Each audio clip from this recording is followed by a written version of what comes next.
This podcast discusses a range of topics and is intended for mature audiences. Adult language may be heard throughout the episode. This podcast is for private, non-commercial use. The views and opinions of the cast, the guests, do not necessarily reflect any agency, organization, or company that they work for. That'd be the quickest countdown in the world, fam. Welcome to the Link Up Podcast, episode 1, 2, 3. Back in the building, usual suspects. Start us with the first time listeners, last time listeners. We appreciate you rocking with us and going on this journey. Another week, another episode. To my left, to my right, a full couch. The lovely, the eloquent, the stepdaughter. Whoa, what you had to go and step up? You messed up my intro? I was about to get her flowers, fam. The lovely Keisha, good afternoon, good morning, good night. Hi, Vic, how are you? Why are you not wearing your hoodie? You didn't get the message? In the Cayman Islands. It's cold in our No, it's not cold in here today. I'm sweating. Let me remove this bead of sweat here. No. Somebody didn't pay the bills. You made a comment earlier before we started recording, and I'm not going to touch it. I want to touch it, but I'm not going to touch it. To someone who did pay attention to the email, shout out to Chris, the Ferrari boy, Sir Lewis Hamilton over here. We up now? We up now? We up? Yeah, we back. Yeah, I'm back. I was a Schumacher fan back in the day. You and all the Lewis Hamilton boys, you got your Ferrari gear now? I think you got support block. You had to throw away all your Mercedes merch. That's vintage now. You should just keep it for the 50 years later. Yeah, resell. Yeah. Throwback. Welcome to Back to the Podcast. You've been missing for a little while. Yeah, boy. You had that Chinese. I actually said it. I was like, man, it's been like 4 weeks since I recorded. And Did you miss us? Yeah. Oh. It was killing me not to be at the live show.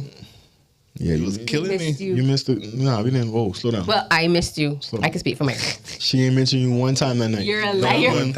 I got sick like 3 times in 4 weeks. Oh, you had the first week I had like a little head cold. That didn't last long. It was like a weekend, like from like a Friday to like Monday, and then I was fine after that. And then I got food poisoning when I was away. I went to do hot pot. Fucking got right off. When it rains, it pours. Yo, that was you never do it. You never did it properly because I never got sick. Well, no, but it wasn't from the meat. It was from the they had one of these sauces that had like fish something in it. Yeah. Wow. And I don't know, that must have been off. Cause that's the first time I like threw up and everything in the longest time. Yeah. I was right off.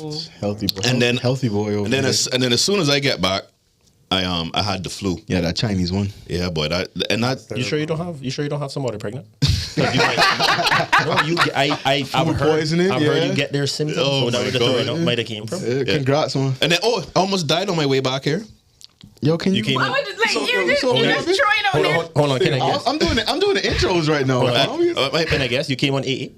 No, I went Air Canada. We had an emergency landing. Oh, geez. Yeah, we had to turn around mid-flight. You must never leave the Cayman Islands again. Yeah, you gonna get one of them those leashes that they put on kids. I was watching Netflix, and then the pilot came on intercom. I just moved my headpiece aside, and the man say, "This isn't one of those alerts that I like to, as a pilot, give on flights." But my heart would have sunk right there. I just sat down and I was like, "Oh fuck, we did." Just like that, I did. Yeah. And he's like, yeah, we have to turn around. And I was like, turn around? When the hell did we turn? That was the smoothest turnaround ever. And I open up flight over and I see we turn back. And yeah, we have a hydraulic failure on the plane. And don't even use that word on the plane with me, bro. This is like we had a hydraulic issue. So failure. I don't want you got Google. You have to Google what the hydraulic system exactly controls. And then you see the long list: controls, flaps, brakes, steering, wheels, like everything. And I'm like, Ross. Yeah. That's why I stay Cayman Airways, man. As far as I can go. So I literally was like, okay. So I texted like about 2 people. Damn, D, you got a text, D? Because I didn't get a text. He didn't message us. I texted y'all after. You were safe. After we landed. Nah, we want to hear the goodbyes too. But we want to hear. No, but like for real though, I was like in my mind. Thank you for the podcast. No, for real though, in my mind, I was like, oh boy. I was like, well, if we really don't make it, like, Damn, man. You know, Who should I miss? well, see, I thought about messaging my parents, but I didn't want to freak them I out. don't want to stress them out. He messaged his girl first. Jesus. So That's scary. So yeah. Well, you know what the funny thing was, right? Because you felt so helpless, like you didn't have time to be scared. How long you had? How long was the flight in progress for? About an hour. Oh nah. Put her right back down where we is. Exactly. Don't turn back and fly another hour with the hydraulic issue. That's Kim. No, I was coming back home from Canada. From Canada. So she went back, Canada? She had turned back around, yeah. So did you get on the flight the next day or the same day? No, so when we turn around now, Because that's final destination to me. That's the hint. Give in. You had So- food poisoning. You had flus. You might need to leave the studio actually. For real? You might be. So on the emergency landing now, we get on the runway, and I'm like, well, because the thing that's in my mind is that South Korea flight. Because that happened the week before. Right? Yeah. And went flying up to Yeah. So I'm just thinking, fuck, if you don't stop, then, I just hope it's quick. That's all I kept thinking. And I don't want to be alive and burn up. That's what I'm thinking. Yeah. But I'm just thinking, like, if the hydraulic system isn't working, we can't stop, then, I don't know what's going to happen. Where you sitting? Like where your seat number was? I went bulkhead. So at the front? Yeah, right behind first class. Yeah, he out there. You were Yeah, he out there. You were going. You want to be behind the wing at least, man. Yeah, you want to be right in front of the bathroom. Right in front of the bathroom in the back. That's where you want to be. Highest chance of surviving. So I would have probably gone up and went in the box. But you know the crazy thing was everyone was super calm. No one was panicking. There wasn't no screaming, nothing. Okay. Everyone was just like, well, we all in this together now. And until and then slide come on. And then when we landed, I remember looking, I see one of the fire trucks waiting, and then once we landed and we hit, I was like, okay, we're slowing down. Okay, I think we're okay. And all of a sudden, now you see one flood of emergency vehicles surround us. I'm sorry, it must have been like 12 emergency vehicles that came around us. Wow. And then we wanted to stop. We stopped, and I was like, all right, we good. All right. And then we were on the tarmac for like about 4 to 5 minutes before they towed us to the gate. On the state on board? Yeah, like we would, because they on the slide. They had to. I going through it. They had to inspect the plane to make sure it didn't leak any hydraulic fluid on the runway. Yeah. So once they confirmed that wasn't the case, they had us attached. So I know you're pre-game for the flight, so were you a little? Oh yeah. I take medication. You were calm. You were cool. Well, not really, because I've started taking like a less strong. I was on Xanax before, and I went down a notch because like I've been a lot better with flying. Yeah. But yeah, like I had just made it up in my mind. It's like Drake over here, and I'm You don't like flying. Normally, no, but I'm much better now. Oh, okay. Like I used to literally not sleep the night before. I used to have nightmares like during the week before I'd fly. Had me out. That would have missed me because I'd be sleeping. Hold on, Vic, hear me out. I can't sleep on the plane. Next time, introduce Chris Last. Yeah. Introduce Chris Last. Well, it's been 4 weeks, and it's been 4 weeks. Exactly why. But at the end of it, the worst part was, which in my mind I was like, man, that's messed up. But I was like, what are the odds of this happening again? They're like, oh, we're booking you another flight 2 hours from now. Nah, I would have stayed in Toronto for a little longer. At least it's be good for the rest of your life. So I was like, all right, you know what? The odds of this happening, this flight gotta be good. So near-death flight, flu, bird flu, food poisoning. All right. It was an eventful Christmas. Welcome back. Ain't no place like you couldn't come to the live show. You might have been cursed. Real quick, you didn't get a text, Rashad? No, I didn't get it. All right, welcome back to the podcast, Rashad. Good to see you. Oh, my intro now? Yeah, your intro now. How long do I have to go? How long do I get? 10 seconds. Keep it quick. Yeah, keep it short. Wait, I know you're going to say, I'm tired. Rashad brought snacks. Pickleball. No pickleball today, man. No pickleball. No pickleball. I have some treats, though, from Liani. Oh, you came through? Ruby's. You came through in the clutch? She came through. Large up, Liani. Can we heal up real quick? What's the name of the company again? Mama Ruby's. Mama Ruby's. Can we see them? Can we see the merch? Well, you don't believe him? I don't believe him. Speaking of merch, you got to link up shirts, link up hoodies, link up podcasts, link up cups as well. DM Rashad. Except for men, don't DM Rashad if you're a man. And don't DM me neither. Email the podcast. I've had too much sweet already today. So I'm going to pass it, but they look awesome. I'll get mine. I'm sorry. I would love to take one. Mama Ruby. Shout out to D. Can we get us on camera real quick, D? You got to be on camera? Mama Ruby's. Shout out to Liani. I'm very excited to try these. It's been my first time. Because I was out that episode. You really turned into the food part now, huh? Vic, you come a long way. I'm proud of you. Cut the check. I'm proud of you. Real quick, since we're here, let me get the intros out of the way. You've been hearing his voice. Very happy to have him here. He's probably responsible for a few things, but one, since we're talking about food, let's talk about what he is responsible for. The boddest, if not the boddest, fish fry in the Cayman Islands. Grape Tree Cafe. Grape Tree Cafe. I mean, I think about the sun and the waiting outside, but then it'd be worth it. You know what I'm saying? Former Minister of Youth. I remember those days. Minister of Youth and Sports, Culture as well. I think maybe was in there. Yeah. Health, Community Affairs. Health, Community Affairs. Former chairperson of the HSA board as well. Recently came out that he's about to gear up again and run with a particular group, the CCP. Mr. Osbourne Bodden, welcome to the podcast. Thank you for braving the seat, man. Thank you, guys. This is an honor. I've been hearing about this, and I glimpsed a little bit of the show before, but I really can't say that I've sat down and watched a lot of it. But the vibes are good about your show, and it's really good to be here because all young people that I know, and it's awesome to.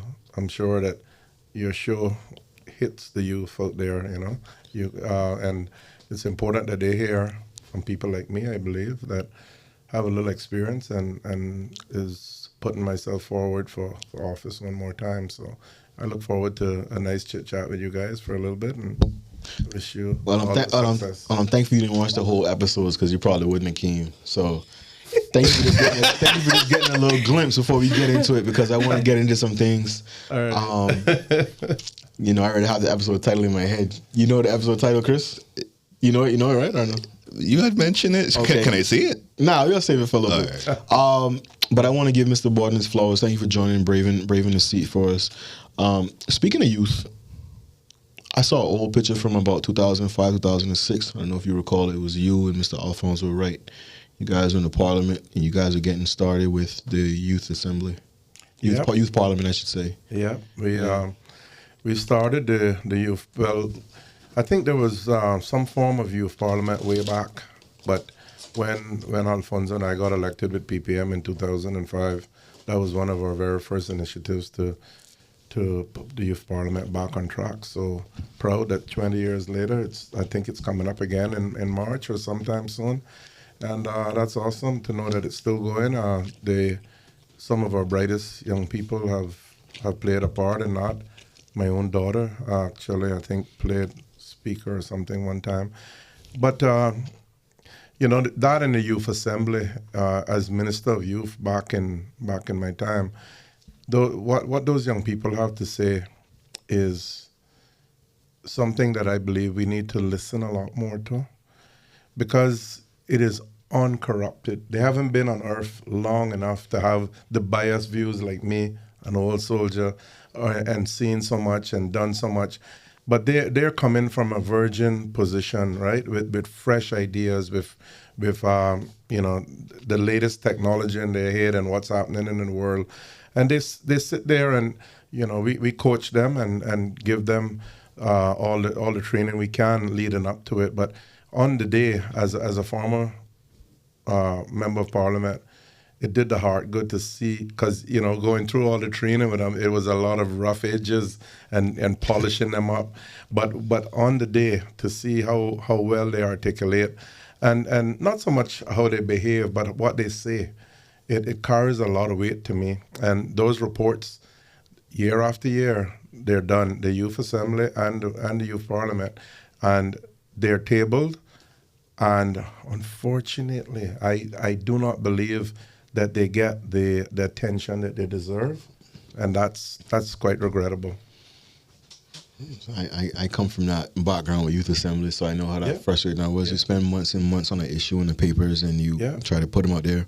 The one good thing I would say that comes from it is getting young people involved regarding the civics. Absolutely. But then also sometimes it's just enough to put the idea out there. Yeah. And I've now seen that where we may not affect the change we want within 6 months. Yeah. But now we've, put something to the forefront, and then someone catches on somewhere else, or maybe a private sector business, or someone else in a government department, and then now you slowly start to see the changes. Yeah. Because one of the things I didn't realize was a hindrance to young people being involved was transportation. And your mom gonna take you, your father gonna take you. You don't have no ride to get to youth group. You don't have no ride to get to the after school program. Knocking on that point. Yeah, so that was a big paper that came out one time, where transportation was a hindrance to young people getting around and being involved. I remember that youth parliament. Yeah. So I mean, Boy, they can find.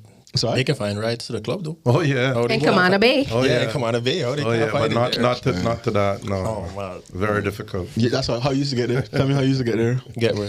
to the club. Because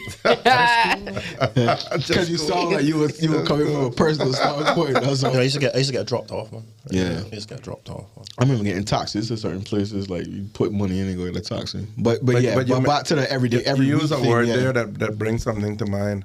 Civics. That is something our education system has to do better with. Must. Our young people come out and they don't even know who their representatives are in the community. They come out so green.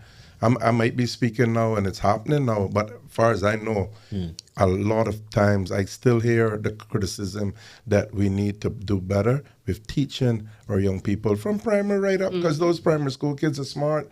At least put up the pictures and say what the people are representing and what, give them some idea of what government is about, because those are the future leaders. But whatever happened to those social studies books that they used to give us in primary school? That used to cover what he's talking about now. I don't know. Well, I remember when I was in year 5, and You remember that far back, bro? What? You laid it out for me, fam. You just put it for me, yo. Rest her soul, Miss Jan Lee Clifford was my teacher. Good woman. And amazing woman, amazing teacher. I think about her often. Tell us something she taught you. So she obviously back in that day now, you would have one teacher and then they would go through all the subjects with you, and she made it a priority during that year to teach us about our representatives, their portfolios, and how government works. I'll never forget that. Not that I took it seriously at the time, but looking back on it now, I was like, it was It probably helped plant the seed in you now, because that's why you're minded. So and not to hate on and make this a divisive issue, but the importance of having a Kimanian teacher in teaching a lot of these kids. Yeah. Not hate on anybody at all, but I don't think I would have gotten that exposure if it wasn't, Yeah. Yeah, but I support local, so I agree with you. Well, your memory is not as, put it this way, your memory is a lot shorter than mine, because mine go way back. But I remember high school, and that's a long time ago, 40 plus. Anyway, I remember being taught history of this place and that place that I didn't give two hoots about. You know how I would have loved for that to have been our stuff, our history? Because you learned that by because you had a little interest in it as a young person. But we were there being taught about the Amerindians and this and the Russians and the. I had no interest in learning about them people. I could learn that later on Google, right? I wanted to know about Caribbean history and Cayman history. And again, we failed in that. And that's unfortunate, because if you don't know where you're coming from, you're certainly not gonna know where you're going. Yeah. I think over the years it's changed a bit, but it's probably not to the amount of which it should be. You only had life skills class for 1 hour a week, right? Yeah. And as we can see now, that probably needs to be a 2 or 3 hour thing twice a week. But just because there's so many things, talk about finances, talk about being involved in community, civics, government, all that kind of stuff. So I'm hoping that there's some strides being made, but we have a lot of work to do, because you mentioned people don't know things, which is okay in a sense, but to me it's the ignorance that people be proud of it, that don't bother me, I don't care, I don't know. And it's like, Nah, you kind of missing the point. You are we don't have. Oh, the one is we don't have taxes here. Well, because they don't know that the fee is the same thing as a tax, and that you know what I mean. So the main problem is they don't care until it's something that they care about. That directly affects them. Then all of a sudden it's like, who the hell made this decision? No. Yeah. Yeah, but Chris, that's honestly how it is with everything. You don't really care until it personally affects you or somebody really. So you go apply for your first car, for your first house. It's like saying I want nothing to do with politics, but politics has something to do with you. Yeah, and when whether you partake or not, policies hit you and you didn't vote, or you don't know who's out there even representing you, then you feel the pinch. Speaking of voting, guys, I got somebody registered. Oh, you got another person registered? 15? I got 4 people. Hey, Keisha, high five. But I got my brother. Yeah. Okay. Finally, guys. Go. Applaud me, D. Is that a kaboom? Yes, Wrong sir, show, because wrong I've show, been wrong show. waiting so long. Wrong show, man. I don't know what you guys have. shout out to her though. We've been No, in man. talks, man. Yeah, man. Shout out to her. But nah, you mentioned shout out to Mom Ruby's too, real quick, Liani. I liked one of the videos that her and Rashana did too, when they were doing their campaigns.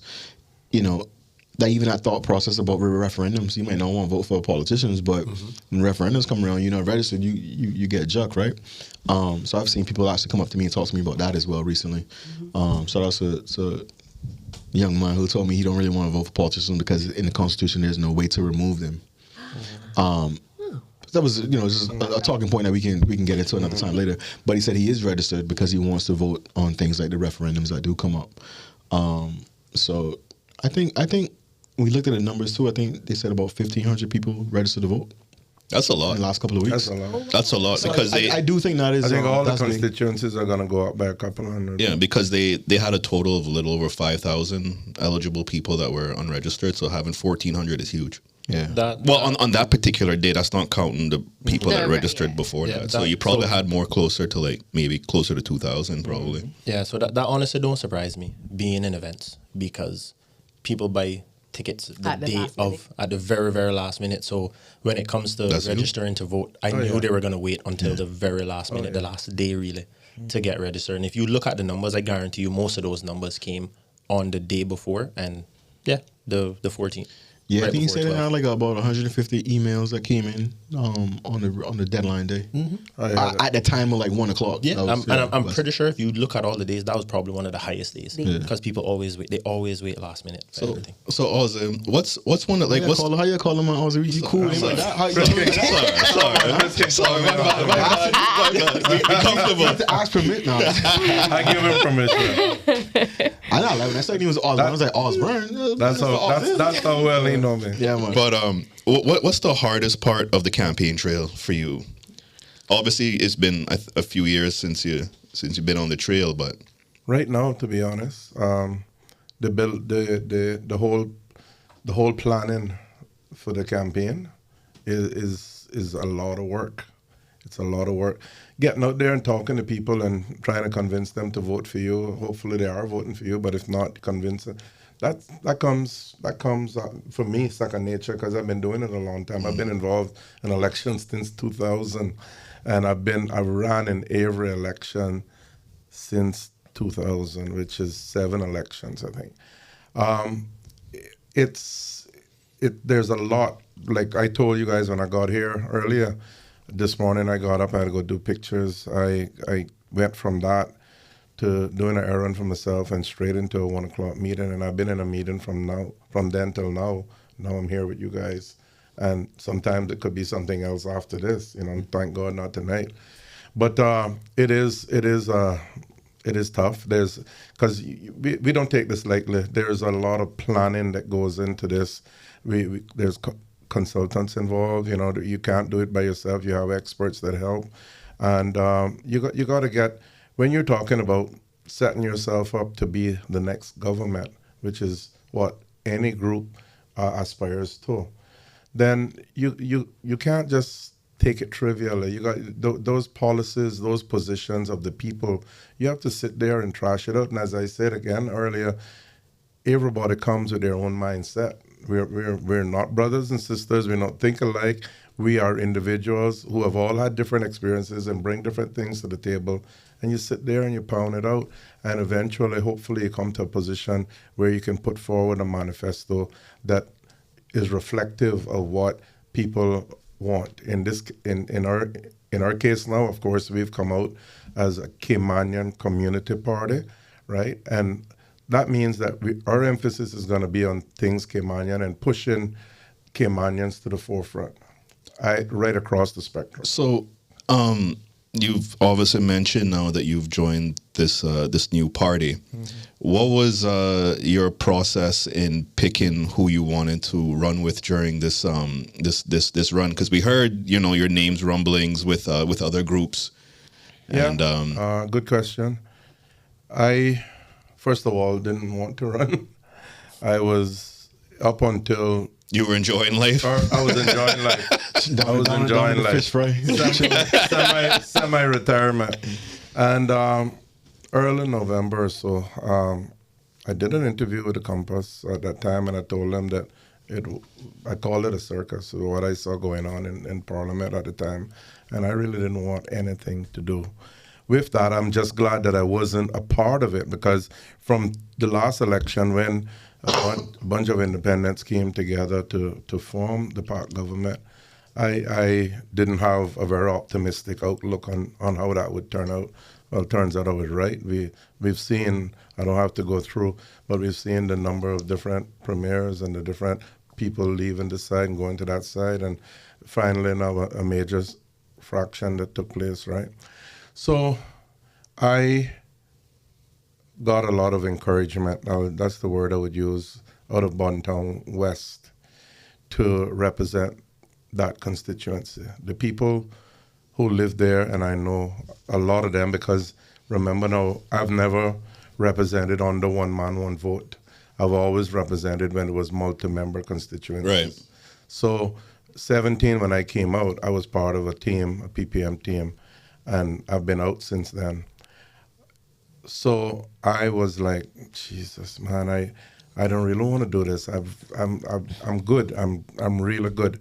But I have this deep thing somewhere in here that's called sense of duty, and I don't want to be sitting in my rocking chair in my hammock one of these days and my grandkid come up to me and say, "Boy, Papa, you could have done better. You made this happen." I don't want that guilt trip, because that's what'll happen. This happened on you guys' watch. You guys could have done something, because by then they'll be grown and they'll be big people and know what's going on. So I was like, boy, this thing really. And then my son, you know him, Alexis. He's a bit of a political animal, much more than me. And he was like, "Boy, Dad, I believe I got one shot left in you, Put that batter in your back. I said, "Papi, no, man." He said, "Dad, man, you can do this thing." And he said, "Are you a seat?" I said, because the truth is that area has always been an area I pulled strongly in. Mm-hmm. So started all and it's one of those things, you get back on the bike, you start to pedal, right? Yeah. And then I was on my own, and I'm looking and saying, how am I really going to do this? The election campaign state money. I don't have no surplus money to put on a campaign. I can pay my bills, and I take care of my family, and I can take a little trip, buy a car if I need it, but I don't. Money is needed for a campaign. How the hell? I mean, how am I going to do this, right? And then different things started happening. I had a conversation with my old friend Joey Hugh from PPM, and talked to him briefly about what was happening there, because at that time it was only PPM. I'd heard rumblings about Mr. Scott, but there was nothing tangible to say anything out there. And so I had a conversation with Joey and told him that, there's a good chance that if I did it, I would probably come back that direction.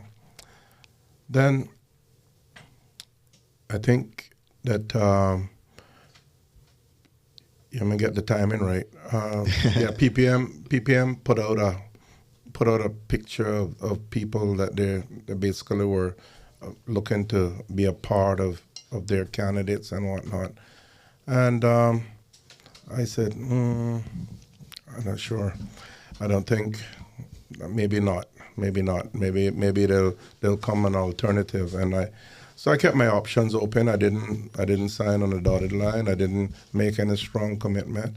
And I told Joey, me and him, we'll get back to you, bro. And then had a conversation with Mr. Ponton, as him and I had run last time on the Community Creates Country with Ms. Heather. And to my surprise, I found out that the group that had split off from the government were now in talks with him, and they were actually looking to do something. So I was like, okay, interesting. I know all of them well. Ms. Turner was my minister as chairman of the HSA. Heather and Wayne needed no introduction to me. I didn't really know Kathy that well, but I know of her, of course. And Andre, someone I have a lot of respect for. So, and then by the time I heard who else it was young Emily DeCoux. And I thought, okay, that seems like a team that I could. So conversation with Wayne led to further conversations. And that was it. I basically said, yeah, this sounds, and of course, the whole thing about Caymanian and community resonated with me. And I thought, yeah, this is the direction I want to head. And if I'm going to do this, this is where I'm going to do it. So that's the answer. You touched on a lot of things I want to touch on. I don't even know where to start. So that's gonna be messy. Let me say. I was gonna say you said you were gonna ask me about my early. You saw that line. You saw that line up, and you was like, "Nah, let me go with this line." You mentioned sense of duty, and I suffer from that. Many times I come in here and I'm like, "Yo, this might be my last week. I need a break." And then you go on the road and you see someone, and they you guys need to do this or talk. Like it's a trap, man. But I think you have something in common because you did road rock back in the day. Yeah, you were one of the first groups there to start that back. That was back in the 80s. In the 80s, we were. Can you show you a little enough? I wasn't even born yet. We were in high school, and we had the Rotarians come in there and set up what was then the Interact Club. Yeah, and the Interact. Then we went on to become Rotaractors, and I became president of Rotaract for a couple of years. And that was early days with Alden McLaughlin and Johnny D. Banks and Hislop now and a bunch of us that ended up being very active in the community. And I think that's where I got the community bug from, to be honest, because that led then to me becoming very involved in my community. Whatever community group was set up to do this or that in Bodden Town, I was a part of it. Yeah. And then I played football for 20 plus years with Bodden Town, and that also led itself to me being involved in community work. And then I went from that.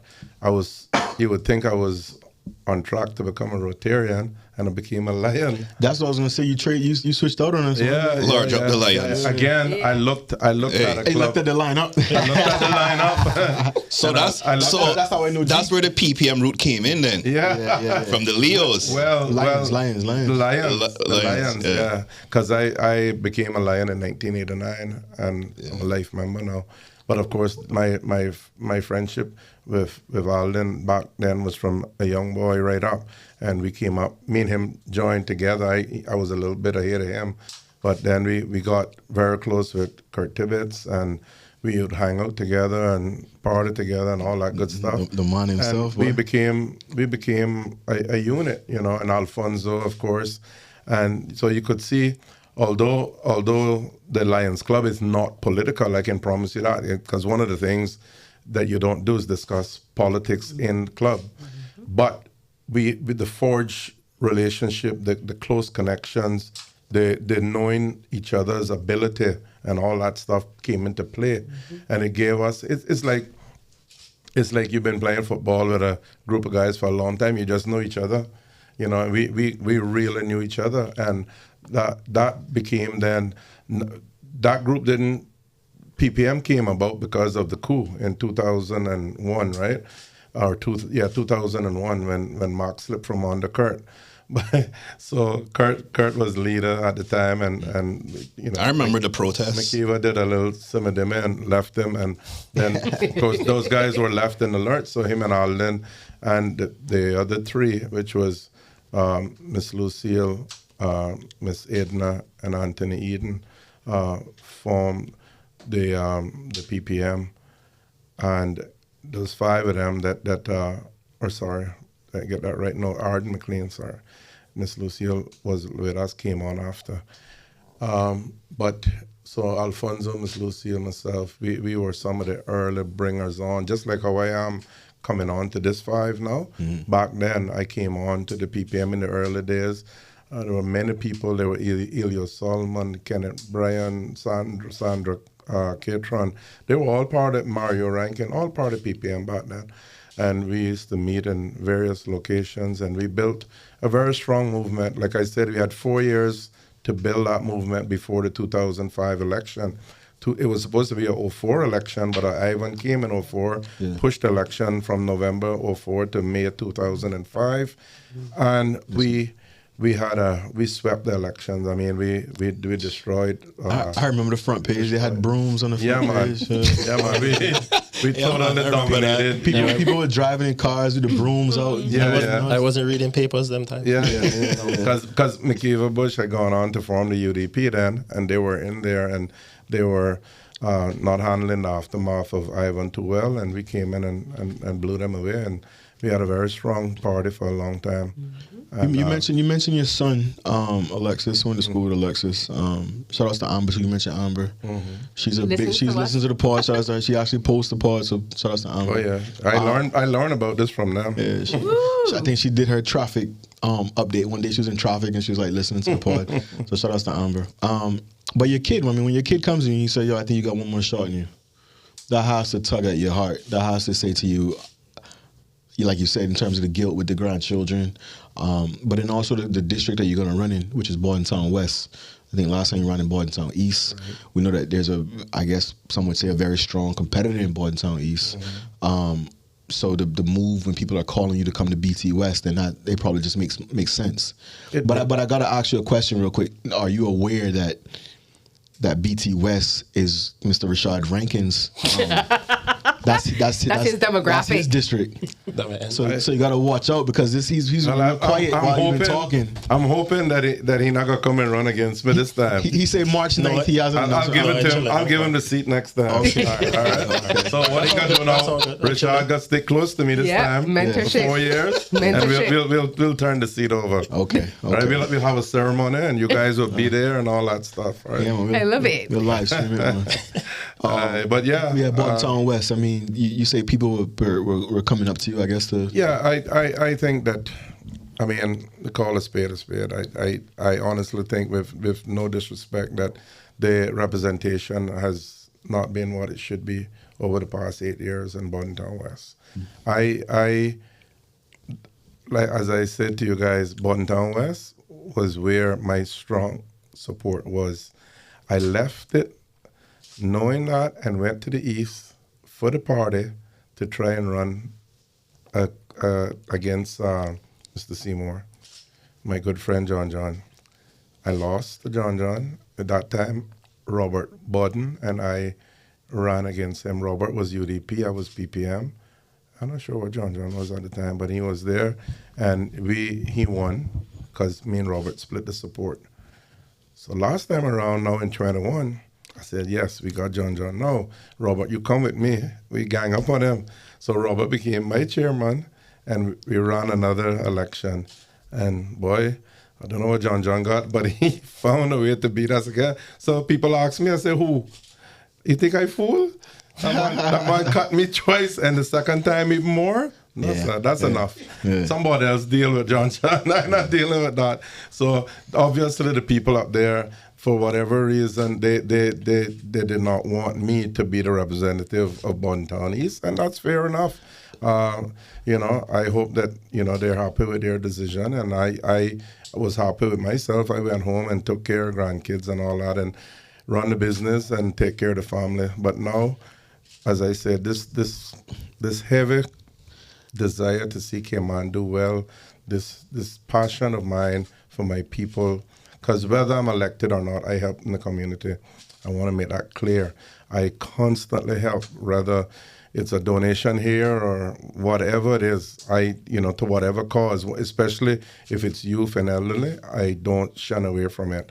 I try to help everybody, but of course you can't do that. You'll be underwater.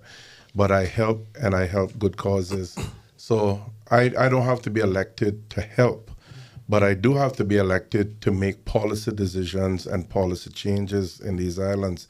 And I think the Cayman Islands right now need some help. Speaking of those, and you have to be elected with a group to make that change. You have to, because I think that's as Arden refers to it out in the southeast corner, making nice.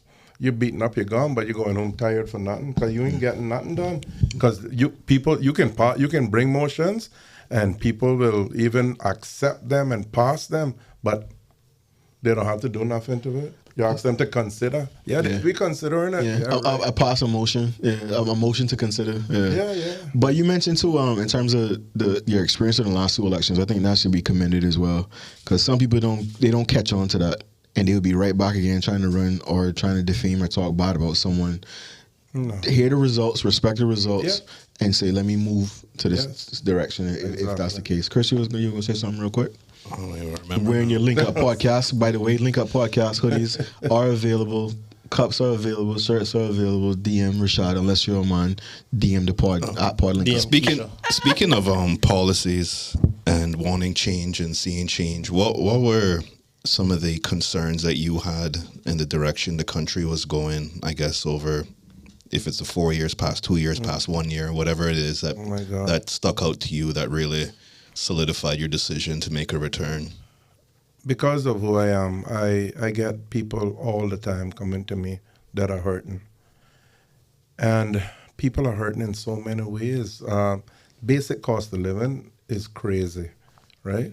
When I have to sell a dozen eggs for $6 that used to be $1.25, I have to sell it that because I bought it for not far from that. That's where the cost of living in Cayman has gone, right? And we have to find a way. Something has to be done. We got to work smarter. We got to get efficiencies in this country to bring down the cost of living. We got to use technology, and God knows there's so much things out there now, right, that you can do. There's AI, there's crypto, there's all these things that are out there that we have to look to bring into these islands, I believe, to really help us with the way that we are struggling with cost of living. Because price control don't work. You just can't go and say, oh, you can't sell this for any more than that. It's a free market, right? So you have to understand that. But we have to get a grip. I mean, one of the things that everybody complains about is their light bill. I think the water bill, they kind of putter along with that, but the light bill, well, light bill is fossil fuel driven, right? We got to work with CUC, who is still the dominant player in the market. We got to work with them, private sector and government got to work together to fast track solar or whatever else it is that's needed to get us into a more green environment and bring down the cost of living for our people. Don't talk about our immigration policies, because those need serious revamping. We cannot have a situation, a country where we've developed it for everybody else beside our people. I'm sick and tired of hearing young Caymanians can't get a job. Coming here just now, had a lady on the phone, Caymanian can't find a job, and she's tons of resumes, tons of visits, and yet these posts are being held by other people. Why is it that we have created this environment that we import people here for jobs that our people should have been trained to do? And that is the key, should have been trained to do. We failed in preparing our people, and then unprepared people can't really get the jobs because nobody wants somebody that can't perform. And you end up bringing in somebody that you don't want. I personally, as a businessman, I hate going through the permit process and hate having to look for a foreigner to do a job. But if I talk about my fish fry, for instance, you think I'm going to get any Caymanians come there to help me fry fish and come there and help me serve and do all the stuff that it takes to make Grape Tree a success. The reason Grape Tree is a success is because of the team I have that are ultra committed to the work ethic that you need. You got to instill good work ethic and practices in your people. Then you can cut back. Until then, we're in trouble with in terms of immigration. I mean, the permits are, 37,000 or some crazy figure now? That's madness. I remember when permits were 16,000, and that don't feel that long ago. Why all of a sudden we've just gone on this wanton development spree? Developing for who? When the jobs are not really ours? Yes, we will never have enough people for the jobs in these islands. We all know that. Yeah. We just not enough of us, whether it's indigenous or those that have status. But we should be given permits for those jobs that we have no choice but to give permits for, right? The rest of those jobs should be open. Man, we should not have, on the tourism, for instance, you go along 7 Mile Beach, which I do all the time, and I eat there and I go there and I see this and I talk to people. I know the managers, I know the hotels, I know the restaurants. And you look at the amount of people that are working in our tourism industry that are not from the Cayman Islands. And I sit there and I hear them spout the rhetoric and tell people foolishness because they don't know no better. They just come here. They're telling other tourists bad advice. And you turn around, I hear how much they make. They make a ton of money. They leave here and they work 6 months and they go on a world tour. Which Caymanian can go on a world tour? Something is wrong with the model that we have. We've created a Cayman Islands for everybody but Caymanians. I mean, yes, we have, don't get me wrong, we have a few successful Caymanians, right? Mr. Scott that has the party, that is building the other party. He's an example. He went from in school with me to the very top of Ernst & Young and a regional partner or whatever. You know, kudos to people like that. He was given that opportunity because people believed in him. Yeah. Back in the day when Arthur Young, before Ernst & Young, the partner there was Noel Bodden. Noel Bodden, a Caymanian, had made it, and he saw Dan Scott had potential, and he pushed him. So I use that example to say that if you have Caymanians, when they do get to the top, who look after Caymanians, but we tend to have a crab in a barrel. I was going to say, you touching on something right there now. We just rip down each other and we find reasons to tear down our own. When I have a Caymanian hired, I go the extra length to keep them hired, right? Everybody knows that I had a gentleman on my pump, and let me tell you something, he turned out to be a star, but he had a substance abuse problem. We grew up together. He's a little older than me, but we grew up together. And I said, the day you put that down, I gotta hire you. I hired that man, and let me tell you, he gave me trouble, you know.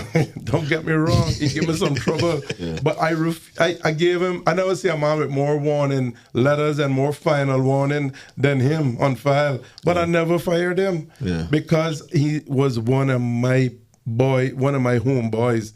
And you must put faith and trust in your people and give them that opportunity. Yeah. And I think too many people, we are too quick to release the Caymanian. And then we take other people and bring them in and train them. Something is wrong with the picture. Something is wrong. And it didn't just happen. I got to put my hand up and say, I probably got a hand in it too, because I was elected twice, although one person can't really make, and I've seen this, I saw this from a long time. But when you're sitting at a table, sometimes you're a voice in the wilderness, because colleagues will look at you and say, man, you're on the social thing again. Yeah, I see it. We have to be. I see it because I see the cancer within. Yeah. And I wrote a letter called that The Cancer Within. And that, going back to how I got into the politics, that is how I got into politics, writing letters to the compass. when I went off to the college in the UK. And he warmed up. And I got my eyes, I was like what they say, the UD pop, his eyes are open. Well, UDP pop, his eyes are open. Well, I was like a UDP pop then because my eyes open and I look back at Cayman and I say, something, we got it wrong, We got too many foreigners in our tourism. We got too many foreigners in our finance. Because those days I'm an accountant by trade. I was in finance and I saw it. But back then, it wasn't even bad because I'm talking about the 80s. And we had the folks who came here then were very, very supportive of people like me. They pushed for my training. That gone out the window. That has evaporated. Yeah, and I thought we had a problem then. And we did not have nowhere near the magnitude of the problem that we have now. Right? When we're young people, including one of my own, saying that they don't think they can make it in Cayman. They want to leave Cayman. I had a lady come by my, because I'm using the Savannah office. There's no community office in BTUS. So just to show the people of BTUS how serious I am about representing them and being available, I have my old office in the Savannah community office and I'm using it. And I was in there the other evening when we had just made the announcement to launch that last Wednesday, that was Thursday. And a young couple, middle-aged, I would say, not middle-aged, younger than that, early 30s, came to me, and both professionals. And that lady, I spoke about this on CMR, and I cried. I won't cry today, I promise. But that lady was crying. And that tugged at my heart because while she was crying, she got 2 kids, one doing A-levels and one in university.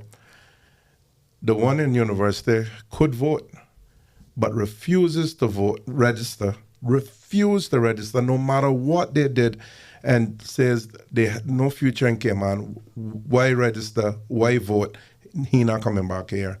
And the other one who's doing A-levels is planning to leave. And that woman is like, I'm losing my 2 kids. I'm losing my 2 kids because Cayman is not for Caymanians. That bothers me. And it should bother everybody in the sound of my voice that something has to change. We cannot have a Cayman Islands. Where we have to go? I mean, okay, I come from back in the days. I just missed the seamanship days. But my father was a seaman. And all of my age group their fathers were seamen. Back then, the ladies stayed at home, the men went to sea and built these islands. We had to leave Cayman then out of necessity. Right? But we built a successful island and the tourism took off and the financial industry boomed. Now you're going to tell me that we are going to sit here as Caymanians and allow that to go back to the position where we now, after all this so-called success and millions and billions flowing and trillions flowing through here, that our people going to leave it again? No. Something wrong with that picture. One of the things that you hear young people, I guess, the largest striking chord with them now, that's resonating with them, I think, when they're registering to vote or even just talking about goings-ons, is that there's no way that I'm going to be able to buy a property. The idea of having a house with a front yard and backyard is probably gone for a lot of people, And even the idea of buying an apartment is extremely hard given the starting cost now, even for a 1-bedroom. 400 square feet. For some of these, it is absolutely crazy at the moment. What do you think's been like the largest contributing factor to the housing crisis here in Cayman? Chris, that is $1 million question. But I campaigned in 21, as I said, and that was one of my main platform issues at the time. The state of play in terms of real estate in Cayman. I think, again, we turned our real estate market over to foreigners.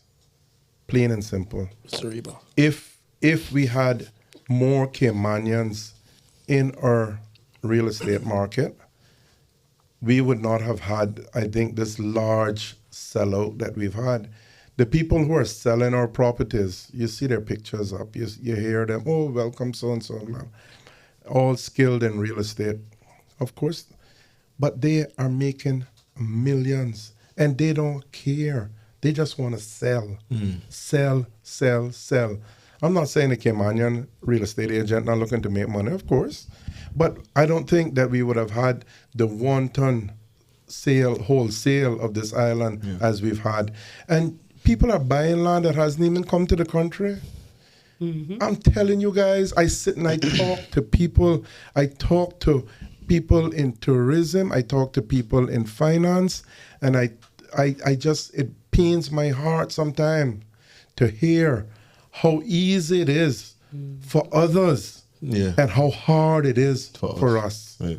You know, I mean, you can't touch a decent piece of land now unless you're talking about $300,000-$500,000. Easy. When I was a young man, 40-something years ago as a teenager, I could $16,000 get me a nice little house lot.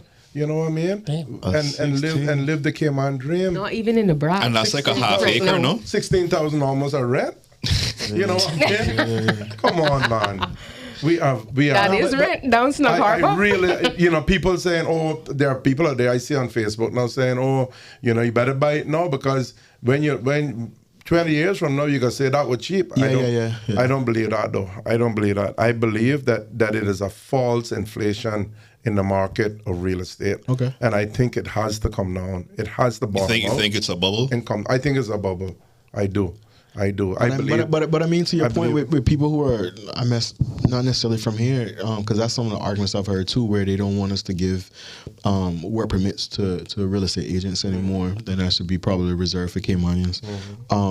But also too, when the man brings a deal to say we about to do a development, we doing 20 units, and then I go to Chris and say, yo, this coming online, no, you buy 10 and we inflating the price, like we can sell them back. Like there's collusion that's taking place. There's a lot of collusion. There's no real reason why Caymanians couldn't fill more real estate jobs. I mean, no disrespect to anybody that sells real estate, but we look good on the it's not on the poster too. It's exactly. You know, it's not. But I think for me it goes back. Doing well. There's a few of us. It's not a technically high skilled job. Yeah, job. But for me it goes back. It's all about personality.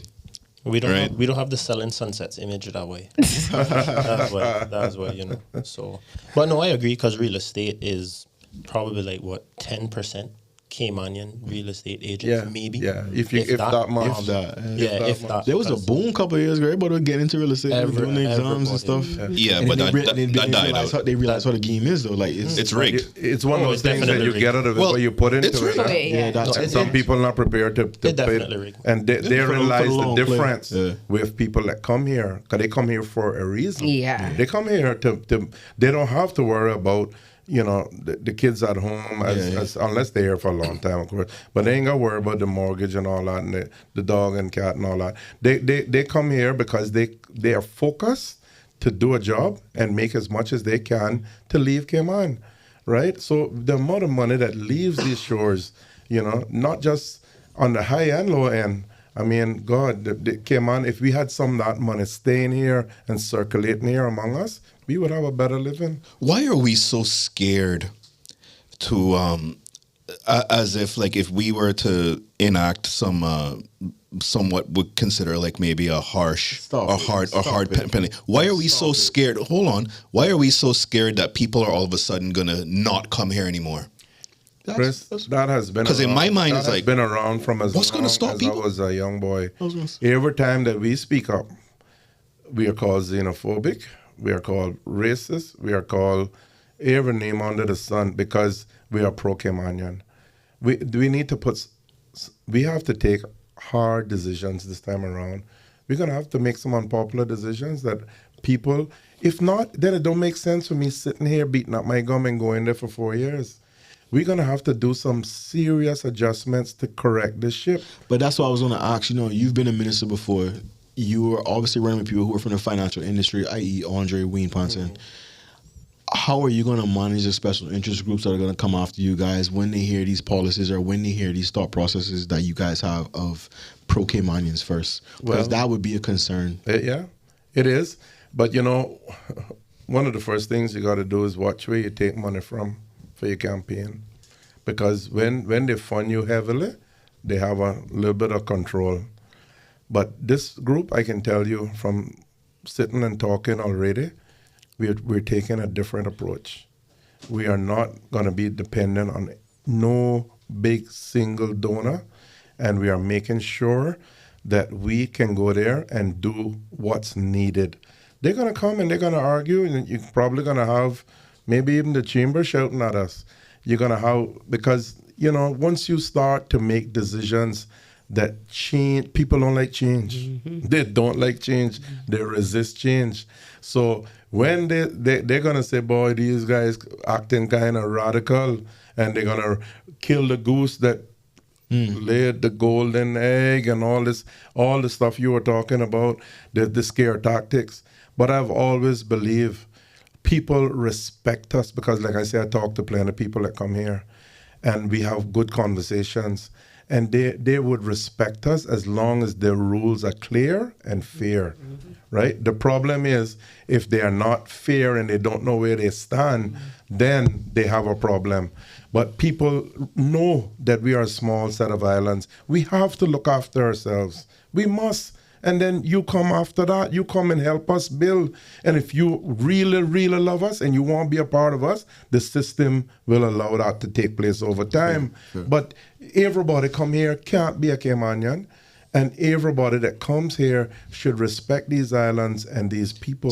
Because these islands have come from humble beginnings, but on the back of people that work hard and were good, solid people. This has been one of my, I guess, biggest issues is that normally when you hear people speak, it's like, when in Rome, do as the Romans.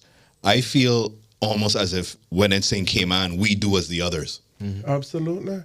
And it's reached a point where you go out now, and I hate to even say this, but I feel like the foreigner. I feel like that's unless you go to a real local joint. Yeah. But once you go to some of the places I'm talking about on the strip or any of the tourist areas, the people they look at you with disdain. And I started to say it earlier. When I was a young boy coming up in the financial industry, I had people that looked after me, partners and managers who saw potential in me, and we played football together, darts, pool, dominoes, everything, and we drank everything. We hung out, we were buddies. That gone out the window. I will say that there's been people that have come to Cayman that have worked with me, and you know, I'll always ask, you know, so where do you hang out? Mm-hmm. And I can literally be like, and I do this out of spite because I know I was like, stop. Let me start listing off your circuit of places that you go out to. Yeah. And I start listing out the places, like, how do you know that? And I was like, that's the expat circuit. Yeah. You know? Yeah. But the thing is, those days, the expats used to come hang with us. So you go down CN, you go Buttonwood and all Wellies and all about that. Man, all them called, with no disrespect, white boys, whatever us, right? And we were hanging out and we were buddies. And we played football and we did it all together. And I felt, then you went Sunset or wherever and you felt very much at home and they were there as your friends. Now these days, you try that. Yeah, I do. Everybody has their own. No, they actually use one. I do feel like you talk to some expats, and maybe not because the numbers are so much more, but like some people that are fairly newish to Ireland, I'll ask them, you know, how many actual Caymanians have you met? And they really have to try hard. Yeah. Because, you know, they live in such a bubble, and they're only surrounded amongst that people that are like them. Yes. And maybe to no exact fault of their own, because we've created this environment now. But it only kind of causes a further divide in the community, I find. Absolutely. And I don't want anybody to think we expat bashing, because I got a lot of expat friends. And I love to travel and meet people, and good expats come here and work with us and be a part of our community. I have a problem with those that come here and try to dictate to us and bring their faults, their failed policies and instill upon us. And those are the ones that get my back up, because they are not coming here to be a part of our society. They come in here to change our society. And we are quite happy being Caymanian. We're quite happy and proud knowing where we come from. And if we don't put a check on this, our kids and kids are grown now, but my grandkids won't have a clue who they are. Yeah, telling us we can't eat turtle meat. Oh my goodness, that break the camel back. Come on now, I had a good plate yesterday, man. Come on now. Oh yeah, where you stand? I called Arvid. I said, Arvid, where you going? List out that menu. I said, boy, you're not gonna come, but you got a turtle. I'll be there in a half hour. That support local. I want to know what Keisha saying. Yeah, be quiet. What do you mean? You don't even eat turtle? No, I don't have to eat turtle, but I can eat the conch. What happened? What happened? No, you gotta eat turtle. Turtles are endangered. Endangered. Yes, they are. Not from turtle The farm. green turtle. Nah, they Keisha, we told you this already. Y'all could eat turtle. Hey, D, where we at for time, D? Okay, because I know you have some time constraints. I want to get him on because he's resting for his campaign. But being in Bodden Town, obviously in that particular area, I know there was some stories, for a few years now about the beach, the public beach, and the substance abuse, the issues that people have there. Yeah. What's your thought process around that? I mean, well, I think government has invested significant sums into a public beach. It's a beautiful stretch of beaches from my property all the way down to the next gas station, almost one house in between. And I was responsible personally in government for procuring at least 2 pieces of that. There was, I think, 4 parcels or 5 that make it all up now. But I think when you have a public property that money has been invested in like that for the use by the community, you really have to control the use of the property, and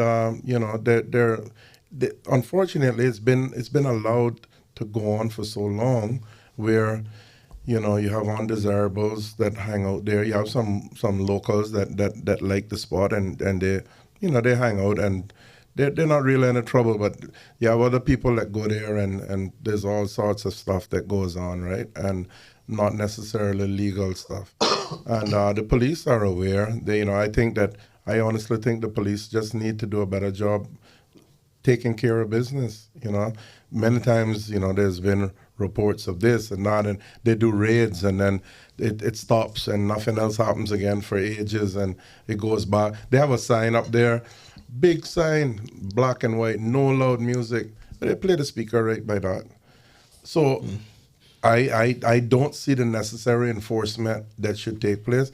It's a beautiful property. It has a lawn tramp, a nice dock. You have a nice gazebo. They're building new cabanas as we speak. Those cabanas, the first ones that were there, I personally had something to do with them going there, because I went as a young representative to Woody Foster's them days and asked them to assist, and they sponsored those cabanas, and we in the community built those cabanas and put them there. We had one big central one at first. We tore that down and put the other ones.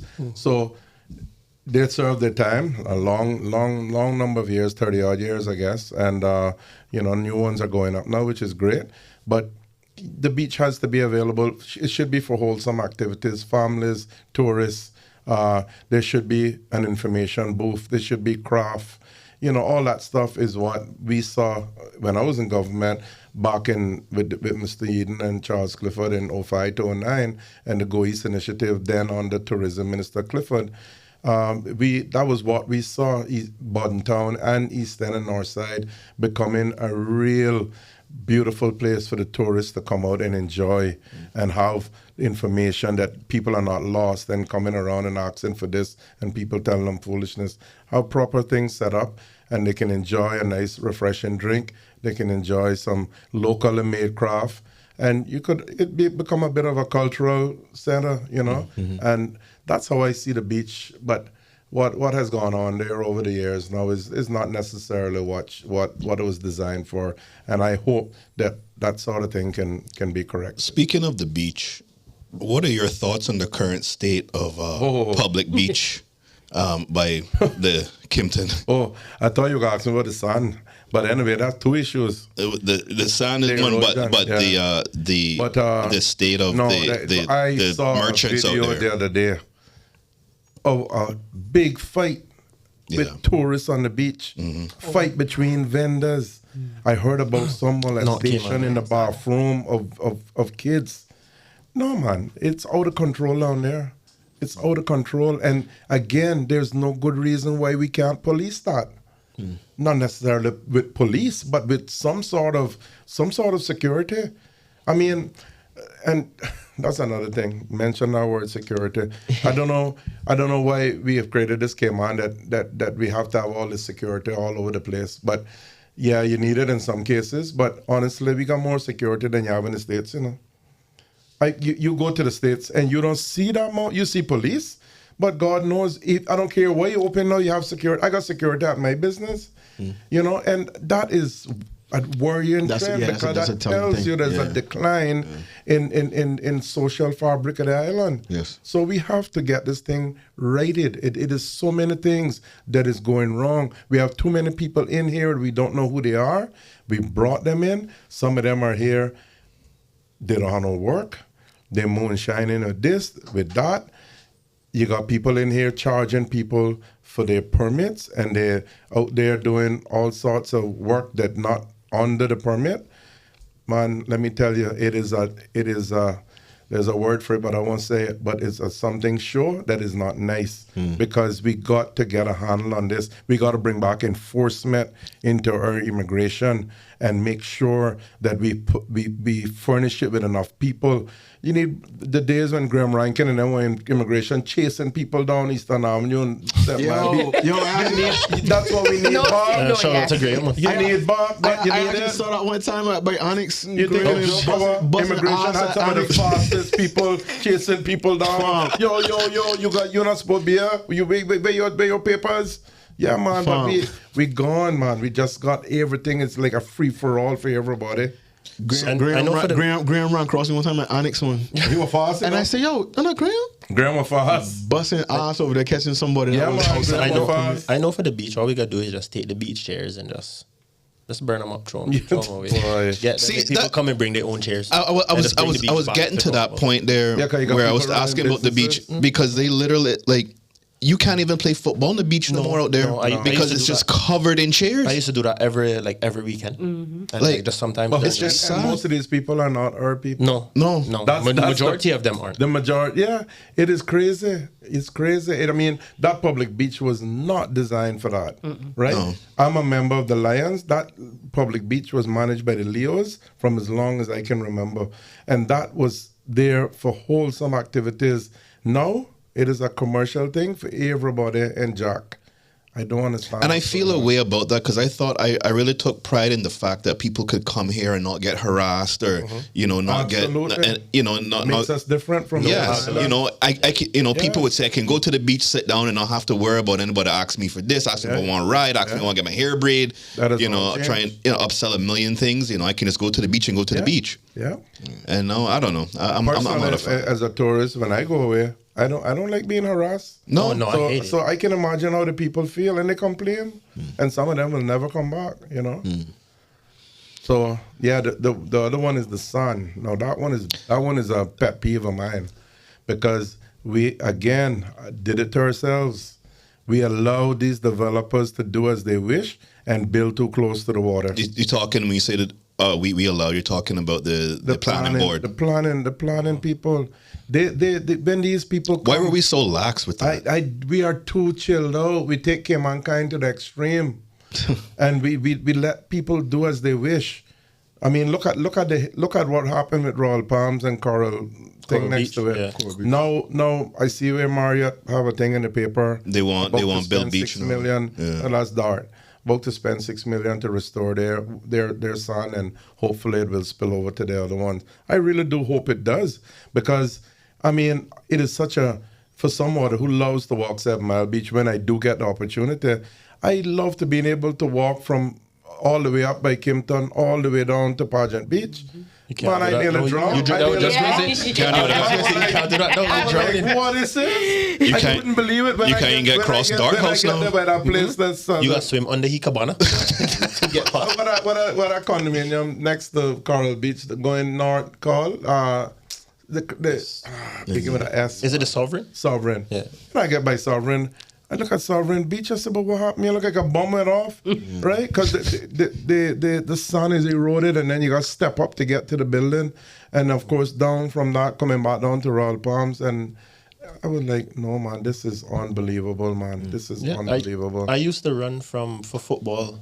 We used to run from the public beach to little past Royal Palms and turn back. Yeah, You go, no, You can't do that. you can't do that. No. You got to turn back. But I hope the lesson has been learned, and I really do hope that they see that Mother Nature will have her way. I mean, They can have their say. I made it in jest, but when the Marriott was complaining about that they're no longer, tease them, their waterfront property now. You see man pull up on their boat and pull up next to their. You see the picture today with the little thing tied up next to the cement? Yeah. So, No, man, like terrible, man. But in my mind, I'm kind of like, well, you kind of made this bed when you build that dock right up on the beach. Exactly. Oh, not the dock, the deck. Yeah, There's another property right next to local that did the same thing. Like Yes. their pool literally right up on the- the gate with the big B in Yeah. front. So we really allowed this to happen. I was at the Marriott the other day, and I went to look on the bar, and you got tourists from the hotels in the water, just standing there. You just jump straight from the pool into the ocean. It look weird. Yeah. But yeah, man, we really allowed this to happen. I mean, we have nobody to blame but ourselves.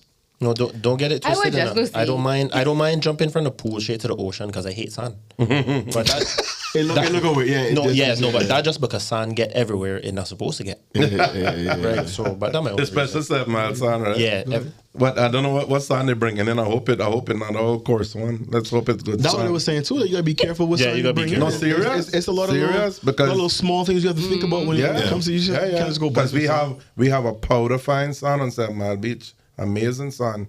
But if they bring in the wrong stuff, no, that can go all over. So obviously you guys are probably discussing the big ticket items for your manifesto and stuff. I'm sure that will launch in time there. So hopefully we can have you back in the future to talk about some of those things because there are some big, huge issues that we do have to address, like, the dump, traffic.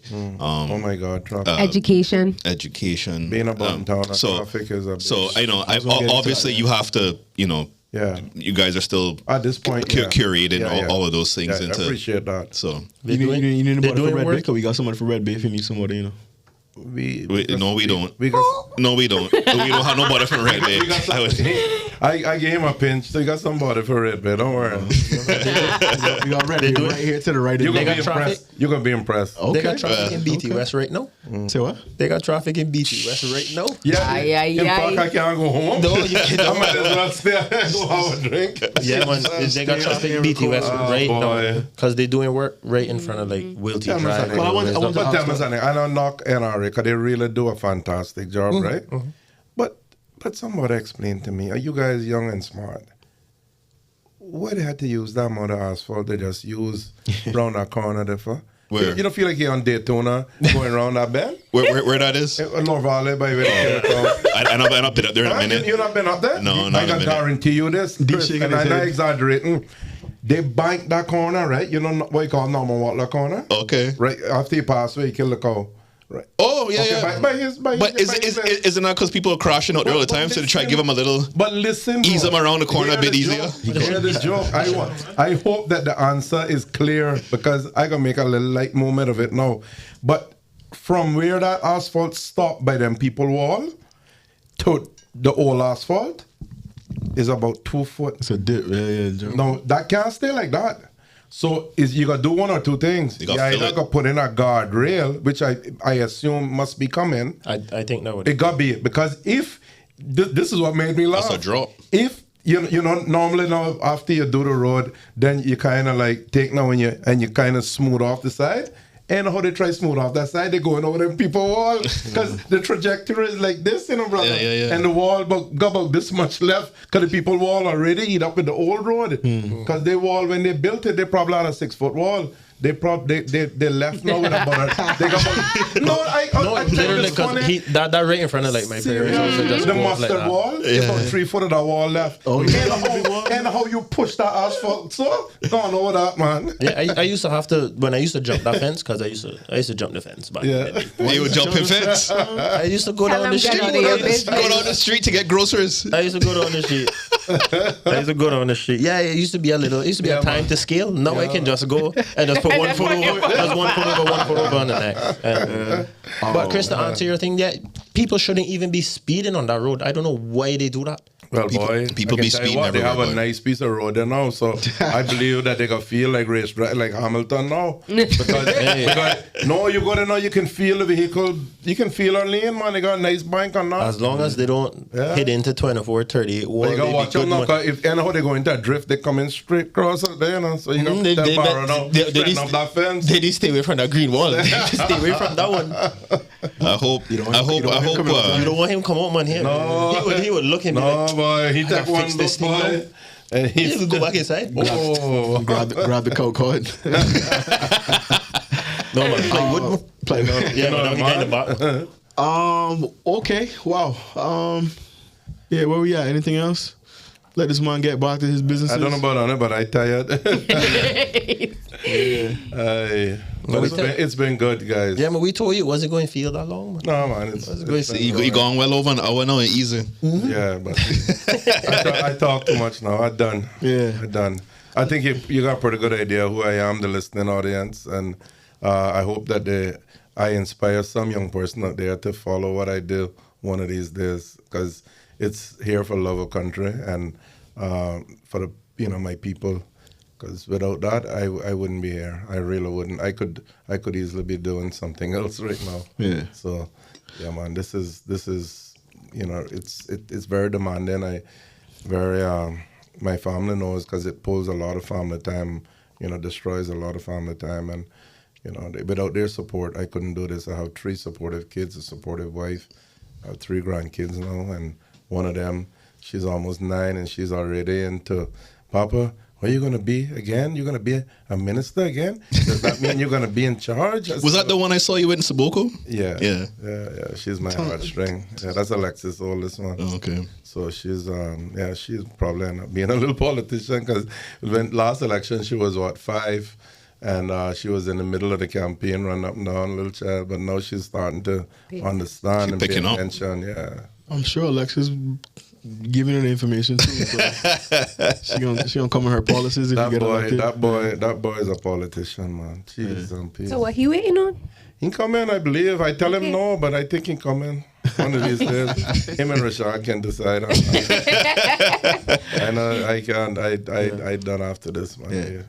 I really want to kick up and put the foot up and play some dominoes and chill out down in the Keys. You can do that as minister too, though. Well, you have to have. Can he? Will y'all allow him to do that? You have to have a little outlet, because you'll go crazy. So now and again you get your breaks, but it's my freedom to travel as I did before will be curtailed, because I used to enjoy. I have a place in Florida. I enjoy going up once a month to enjoy that, but I have to take a little. I want to ask you a little question in jest as well, because whenever people like him make comments like, "Oh, why don't you be a politician?" I enjoy my People like him. Wow. I'm just mad. I'd be like, I enjoy going to the supermarket and getting out in 20 minutes. Yeah. Do you ever really think about that? Like, nah, honey, you go in. You go in. My family don't want to go nowhere with me because they know I getting stop. So it's best I just stay away and make them go and do it. Yeah.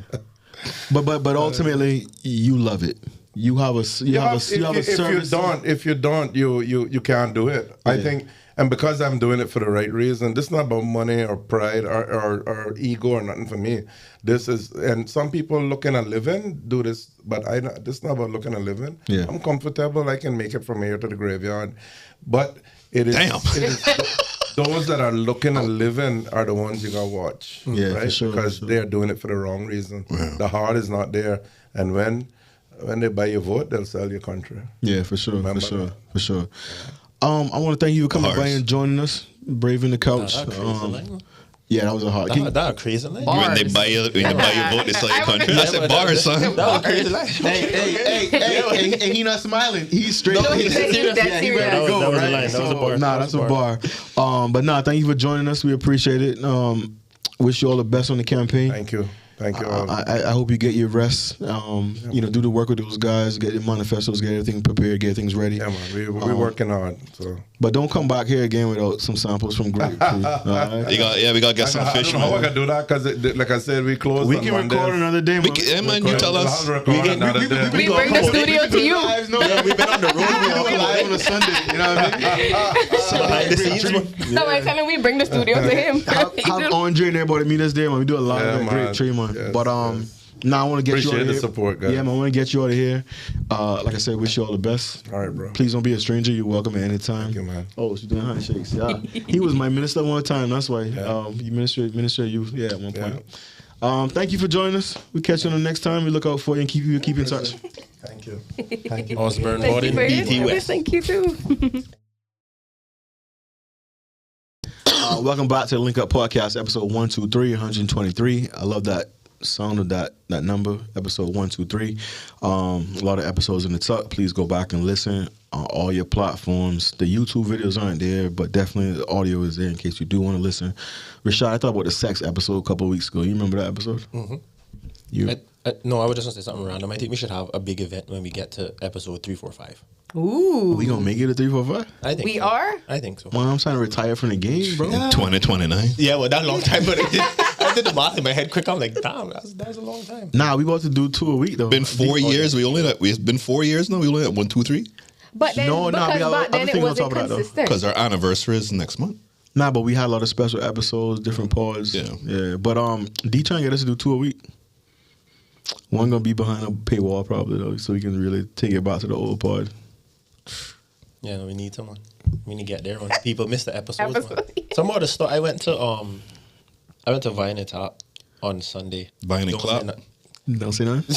Okay. Yeah, so I went there on Sunday and 2 people stopped me and were just like, yo, they love the pod. They listen to it every single week and they'd be dying for episodes to drop. All the security had me outside for like an hour talking to me about it. I'm so happy that people are getting you, that you're getting I was that. like, damn, bro, I try and go inside and see what's going on. You got me outside talking. Yeah. You feel me? But And you want to be politician? You're not gonna be able to go nowhere. Fine. You shower, decompress, you smelling nice, feeling good, go somewhere, you about to chill. Somebody hit you up and it's like, all right, let's have a 2-hour conversation about politics or about current events. And it's like, what the? yeah, just be trying to chill, man. That's why whenever I see them, I try not to do that because I know they get it. Of course. Like crazy. So whenever I see them, I keep the conversation very casual, nothing to do with politics and whatnot, because then that means they'll continue to want to speak to you. You feel me? So yeah, well, that's how I move. But you know, you gotta appreciate it. You know, when for sure, people for don't sure. always get to see you, so when they do, you know, they wanna show love. So you have to, you know, always appreciate the shout outs and the compliments that you do get. Yeah. Outside, It's just weird because, you know, well, for me, because you never. Now it's more of a reality, but you know, before we started doing all these lives and stuff, you know, the numbers are just like numbers. You're not, you know, for Victor, he gets all the complaints and comments and stuff, but the numbers are just the numbers. You don't really attach faces to them, kind of thing. Yeah. And then, you know, people really stop, you know, you're like, damn, will you listen? You know, you just like, some people surprise you that, oh yeah, I listen, blah, blah, blah. The only thing that kind of annoys me is that if they, it is annoying. They'll come and they'll talk to me, but it's at a function and I have a drink in my hand. So now either my drink watered down or the beer I drinking cold. I mean, hot. No, the beer now hot. So now I beating a hot juice, listening to you tell me how much you love the pod. I love that, you know. But think about me. Oh, but I'll take Think about me. Sometimes, not all the No, time. I'll Such take a hard a life. compliment I love or even compliment. a constructive criticism. The thing is when they want to get into a debate or talk about, like I'm leaving the bar, I'm coming to the bathroom and people catch me and it's like, shit, speaking of this, I would be like, shit, I need to go back. Better. I got bad up at Mango Tree Y'all by need one to of my work with your old RPM. homies from Red Bay. Sorry, I want to say 2 things. You Go said ahead, we need to you work go on our ahead. resting bitch face. That's correct. We have resting bitch face. Nobody not coming to approach me about nada. You walked around with screw face? Excuse me? You walked around with screw face? No, I don't walk around with a screw face. My face is my face. No, I be smiling. So you just saying that no one approaches you, say nothing? People approach me, but not to have prolonged conversations because do you see this face? No. You're not friendly. But you out here talking about you the merch? I am. So keep it short, keep it sweet. How much do you want? Again, I'm not gonna comment what I want to comment. What you was saying about Mango Tree, bro? You got bought up at Mango Tree. You still performing in Bruno Mars or not? I heard that song the other day. I almost reposted it on the page. The last time I did that was with y'all. Yeah. Actually, I was back in May last year. Okay. Fuck. Oh my God, somebody mentioned that to 30th. me about you in this Bruno Mars performance. It's your thing. Oh, your girl day? No. No? Another girl, but yeah. Okay. Because she had hit me up about it too. The man has them, you know? No, that's my long time home. Friend. She Yeah, she told me, she was like, you didn't tell me you were on the pod and Chris is my friend and whatever. And I was like, yeah. Yeah, no, I feel bad that I don't know this person's name, but shout out to the girl that gave me the brat bread. And you didn't share? I destroyed that. That's done. Long. But I read the DM at Delilah, like, oh shit, we got people flying in bread now. Like, look at us. If you listening, I need a next one. I would like the cocoa bread rules. No, Keisha. Keisha. No, Keisha. I am Rashad's friend. Can I have something for me? You know, it was funny when Keisha messaged. Keisha like, said it. Yeah, I'm like, Keisha, I don't think this. Keisha, this off for you. Nope. No. Keisha talking like this for us. Yeah, I brought Mama Ruby's treats. They almost done now. I think I left one. Almost done. New Year, new me. I cut out sugar. I just want my brat bread. That's all I want. Nah, that was real nice of her, man. No, for sure. To listen to the pod, pick up on something. She was like, what episode was that? I can't remember. That must have been a while back. You said that. Yeah, but he did. That's crazy. Nah, we appreciate that, man. Yeah, man, that was love. I think that's when you made it, man. When you really got to listen to support and they be like, "Yo, I heard you said this. Would you like one of these?" Or I was in the area and thought of you. That was love. I really love. want a piece of land. You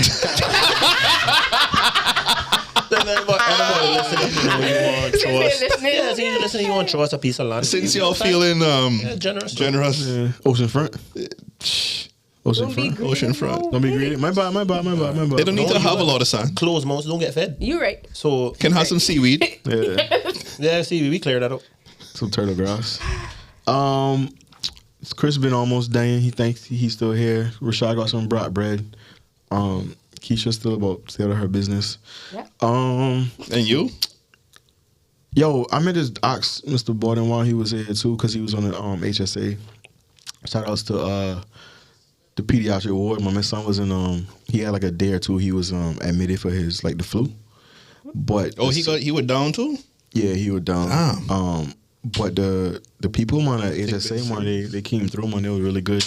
One name in particular, I remember Miss Nurse Francis. Shout outs to her. Shout outs to the team over in the pediatric ward. I think we need to give people their flowers. Of course. When we can, right? So, but yeah, he wasn't down as bad as you, but he was down. He had like 104 temperature or some shit. Oh, I didn't have all that. Yeah. Damn. I talked. He just trying to get out of school. That's all. You would say that. I got a photo he's committed to not going to school. I mean, 104 ain't no joke, bro. Yeah. But I spoke to you too when you had something like death when I talked to you. Yeah, boy, I couldn't breathe, boy. I think you called me the day of the live. Yeah, that shit was ass. Yo, I don't know. That was not fun. Well, I hope you're building your immune system up. I need to, yeah. And the thing was, it wasn't on cold, so the thing lasted it almost lasted 2 full weeks. So normally you get a little cold, it's 3-4 days. Mm-hmm. No, this shit was not going away. My nose was still running up to 2 days ago. You soft. So since you've not been working in terms of the pod and stuff, I mean, what's been going on in terms of you been paying attention to things? I see your boy got reelected. He's now been inaugurated again now. Orange man. Yeah, he's out here now. TikTok got banned and reinstated. You know what's very interesting is this hard pendulum swing back the other way now that all of the Silicon Valley is doing now. You're seeing all the big CEOs talking about they've gone down to Mar-a-Lago to meet with Trump. You've seen Mark Zuckerberg taking a very different stance now, even on the Joe Rogan podcast, talking about how they're going to change their monitoring policies to be more like X, Twitter. They're going to be not as restrictive on how they allow people to communicate on there. They're going to be more open, they say, which is a lot of I guess stuff that Elon has promoted on X, whether you like it or not. So they well, I'm just saying what he said that they've done. They had a policy where they had tampons in the men's bathroom. They have removed that now. He said. At X? Oh yeah, I saw. No, at Facebook and Okay. Meta. Yeah. So they've rolled back on a lot of these policies now, and I think that's extreme fun. Yes, Stick a Pin. I saw a post today that said that Trump must have signed off on this thing about we only have two genders, male and female. I think that was an executive order though, so those are not exactly. I don't think those are like really binding or real. Not they're not real, but I don't think those can't be policy. Just executive orders. But I'm sure that once he has Congress and Senate, I mean, he'll be passing a lot of interesting policies. So you're seeing a lot of these CEOs and stuff capitulate to the administration because he did threaten a lot of them during his campaign, saying that he was going to open investigations, the people that were against him, the people that had misinformation. Do you think it's kissing the ring, or is it, or are they, are they getting ahead of what the current times are?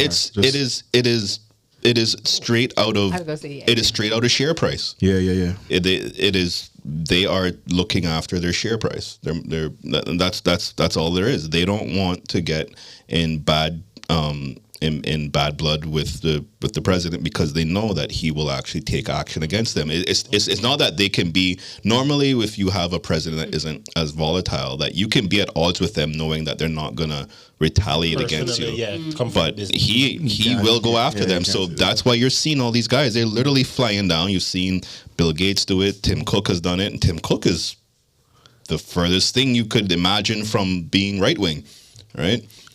Question. Can he run again after Who? the presidency? Trump? Yeah. Yes. Yeah, he can. Yeah. You just can't serve more than 2 consecutive terms, Yeah. right? Okay. Yeah, but then if he gets in the next time, does it? He can't get back in again because then that would be 2 I mean, he'll consecutive probably terms. be He be 80 plus. he'll probably be dead by then. But He that old? Yeah, he's he like 80. mid 70s. No, he's 80 now. He's 80 now. No I think way. so. Hold on. Donald Trump is 80 years old. How old is Donald Trump? I think he was like 73, 74. No. That's what I saw him. He's 78. Damn. Well, still not far off. So he'll be 82 at the end Listen, of this. if Joe could run, he could run. I mean, No, Joe you want to call that running? I mean, No, He could have barely moved. Obviously, Joe- I don't agree Joe with it, wasn't but looking you're so saying- hot up there. You're saying his age a factor. It's not because Joe clearly was up there. The American people allowed that, so they will allow Trump if that's what I mean, they want. allowing it and being capable of doing something are two different things. Cause they threw him up there. No, they Yeah, but then my But, question, I don't care if like- he's capable or not to do it. My point is they are stupid enough to put him there, just like they were stupid enough to put Joe Stop there. talking about people like that. Your people, And you mean, D-Bird people. you mean Americans? I Your thought people. you had a blue boy too, man. Exactly. You're not That's exempt. all. I got it. But anyway, Well, that was my anyway, point. so- I gotta No keep matter mine in case age, shit no, pop it off doesn't- when the helicopter So- come. I just put my shit in the air. Yep. Come Right here.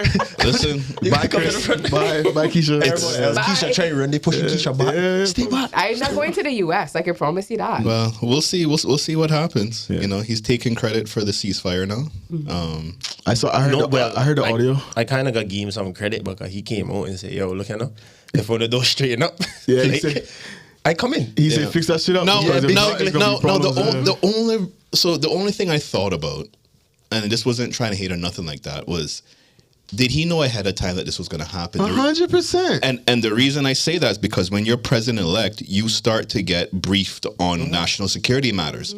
So if he saw this coming on the pipeline, that this ceasefire was on the way, he could have made those inflammatory statements that, like, you know, to bolster his position, like, if you don't do this by the time I'm getting in, you know, it's going to be all hell's going to break loose. Granted, He could have known that, you know, it was going to happen, say that, and make it look like he was, like he did it. Like what he Granted, doing with the TikTok with ban. him, with I don't know Trump, for sure, but you don't know what he got planned. You don't know what's next. you mean like buying Greenland? Yeah, so you don't know what he capable of. So you invading kind of just Gulf of America. Invading Panama?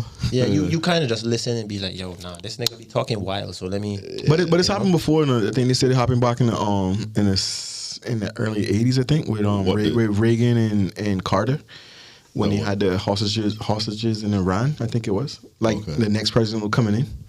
but they didn't want the deal to be finalized until he was sworn in, to make it like as if he did it.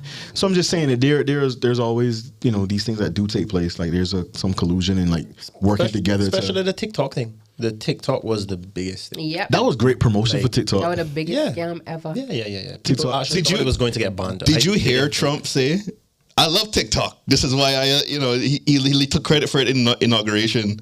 I was. He was like, because fools believe it. Well, what he say? The one that was saying that when he first got in, he would ban it. So then, how all of a sudden, in 2020, he did say that. Right. But now it's like, the young people got me in. I won the youth vote by X amount of points, so I love TikTok. Yeah. And that's all he doing. He's using the sympathy vote, making people feel like, oh yeah, he did something. I will say we're gonna have some top tier content for the next 4 years. Listen, I already said it. Like it or hate it. Either cry or laugh or cry. Yeah, man. He put in businesses on notice. He did it to the whole crypto market this weekend. Him and his wife launched. He launched a meme coin, or his son did it on his behalf, and I think they went up to like $6 billion in value in the span of maybe a day and a half, 2 days. So he kind of showed the entire crypto space, like, yo, I can put out a coin that have no value, no nothing, and run it up to 6 billion. I don't really need y'all. So y'all better, fix up and come. So a lot of crypto, like heads of crypto companies, were at the inauguration as well and flew down to Mar-a-Lago to meet with him as well. Yeah. Because crypto is a new emerging space, and they all want to be his like. They won't be in his circle. Yeah, because if Trump talk about one crypto, it goes berserk. Yeah, fair enough. And if he don't like you, you saw it. When Ozzy mentioned crypto, I looked at your face. I was like, yeah, that's something like Rashad probably want here talking about getting something. It would definitely be a good thing. CEO of TikTok was at inauguration. He was there too. I would be there too. Yeah, might come depending on that shit. Did you see? Are you actually on TikTok? Yes. So did you see the little? You was answering for yourself or for me? I'm answering for both of us. Next. Did you see the little comedy bits talking about how Kendrick saved TikTok? Oh no, it didn't make any sense. But people, because of the song, I think it was GNX. Tell them Kendrick did it.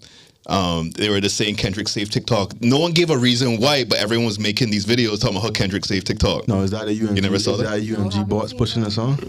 I don't know. Could be. Yeah. Your boy down bad, yo. A lawsuit down bad, yeah. Drake, but they say that's just a ploy for him not to perform at the Super Bowl, but he has to perform. But do you know how bad it looks? What is? That you're out here making defamation cases against the person that you got in a rap battle with. Yeah. That is like after all the shit that you are literally proving the entire song not like us. Yeah. That you go get in a hip hop battle, being someone that said I study rap battles my entire life. Only dudes care about that, bro. All them chicks are pulling up to Drake's. They still listen to Drake. Yeah, that's fine. But you can't be out here bragging about mob ties no more. Nah, you can't be talking 100%. Like you fucking mafioso, and all of a sudden you get your ass beat, then you fucking snitching. So he's saying that. Part of one of the things he's saying is that because he called him a pedophile and then used his home address and used that as the promo of where the home was. He told Drake. He told Kendrick to call him a pedophile. That let out people to come there and that was a shooting. They shot the weekend. Yeah, that's full of shit. So I'm just saying that's what he's alluding to, is that because of your actions, it's now put aside. He also said that he made anti-Semitic remarks against his Jewish heritage when he said, "You're not a colleague, you're a colonizer." Yeah, but yeah, so you're full of shit. That's why. Literally full of shit. And now he went after the content creators as well for using the song, for saying that that they contributed to his life being in danger. Listen, Chris, that's embarrassing. When Kendrick dissed the man, and the man said, "All right, I don't gonna come back. So I come in for your money. I'm coming for something." He tried to get something. He just don't want him to perform at the Super Bowl. That's all that is, on the biggest stage. Listen, he's making this song bigger than what it was. What? He gonna have the whole entire 90 million people watching that Super Bowl show. And if I'm Kendrick, the minute that part come on, I'm gonna have the beat go quiet. Cut the beat. Or make the crowd. I want a whole stadium to say A minor. Anyway. And flashing lights, and I can see it now.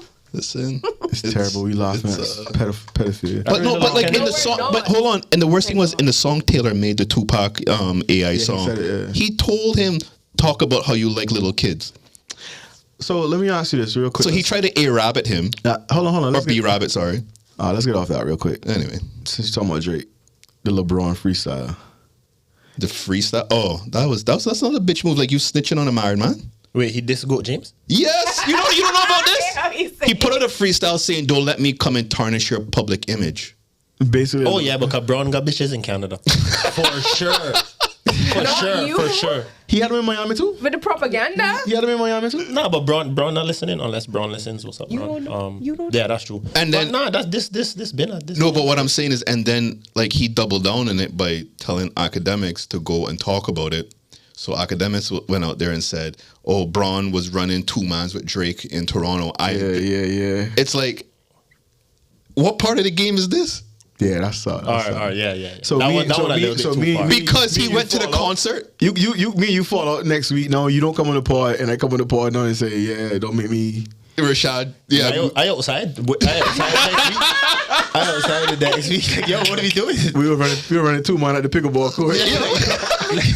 Like, yo, what are we doing? Like, Don't let me ruin your public image. but like, what part of the game is that? yeah, no, I So don't know not what part only that is. like, I don't know what part that is. He need to leave Goat James alone. No, I get that he hurting him. He hurt. you can be hurt, but that's not how you react. No, but Because so- even when LeBron's son had the heart issue and Drake brought him out to the concert, Yeah. walked out. But isn't this because LeBron was just listening to the song? No, he wasn't. He went was to on the stage. concert. Come on, bro. He went to the concert. He was dancing. Yeah, Dustin and called me a pedophile. You might get fired from the podcast too. I mean, come on.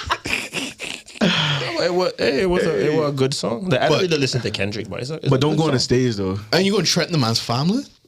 Like that's fucked Yeah, he up. messed with the Brown family. Yeah, Brown.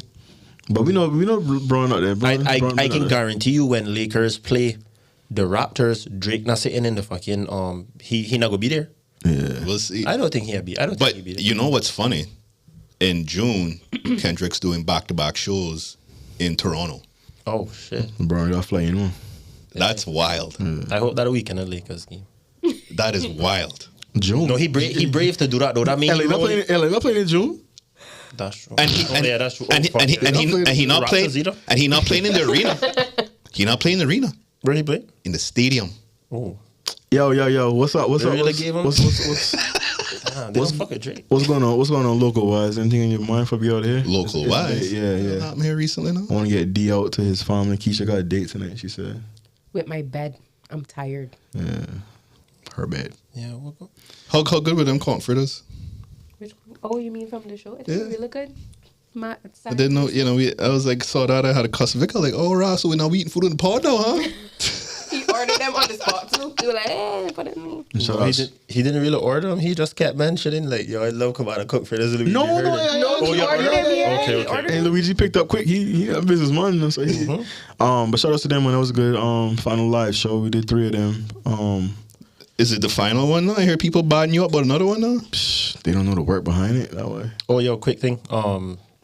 Just shout out Justin Hastings.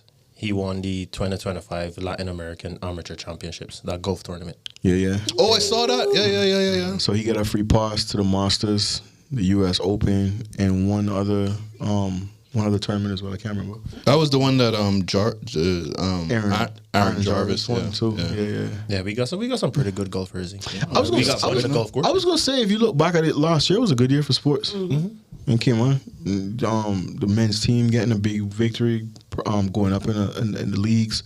Yo, relax. I did see the eyes. We didn't say nothing. Jordan Crooks, couple other things, man. But it was a big year for sports, man. I think Compass had a nice year in review.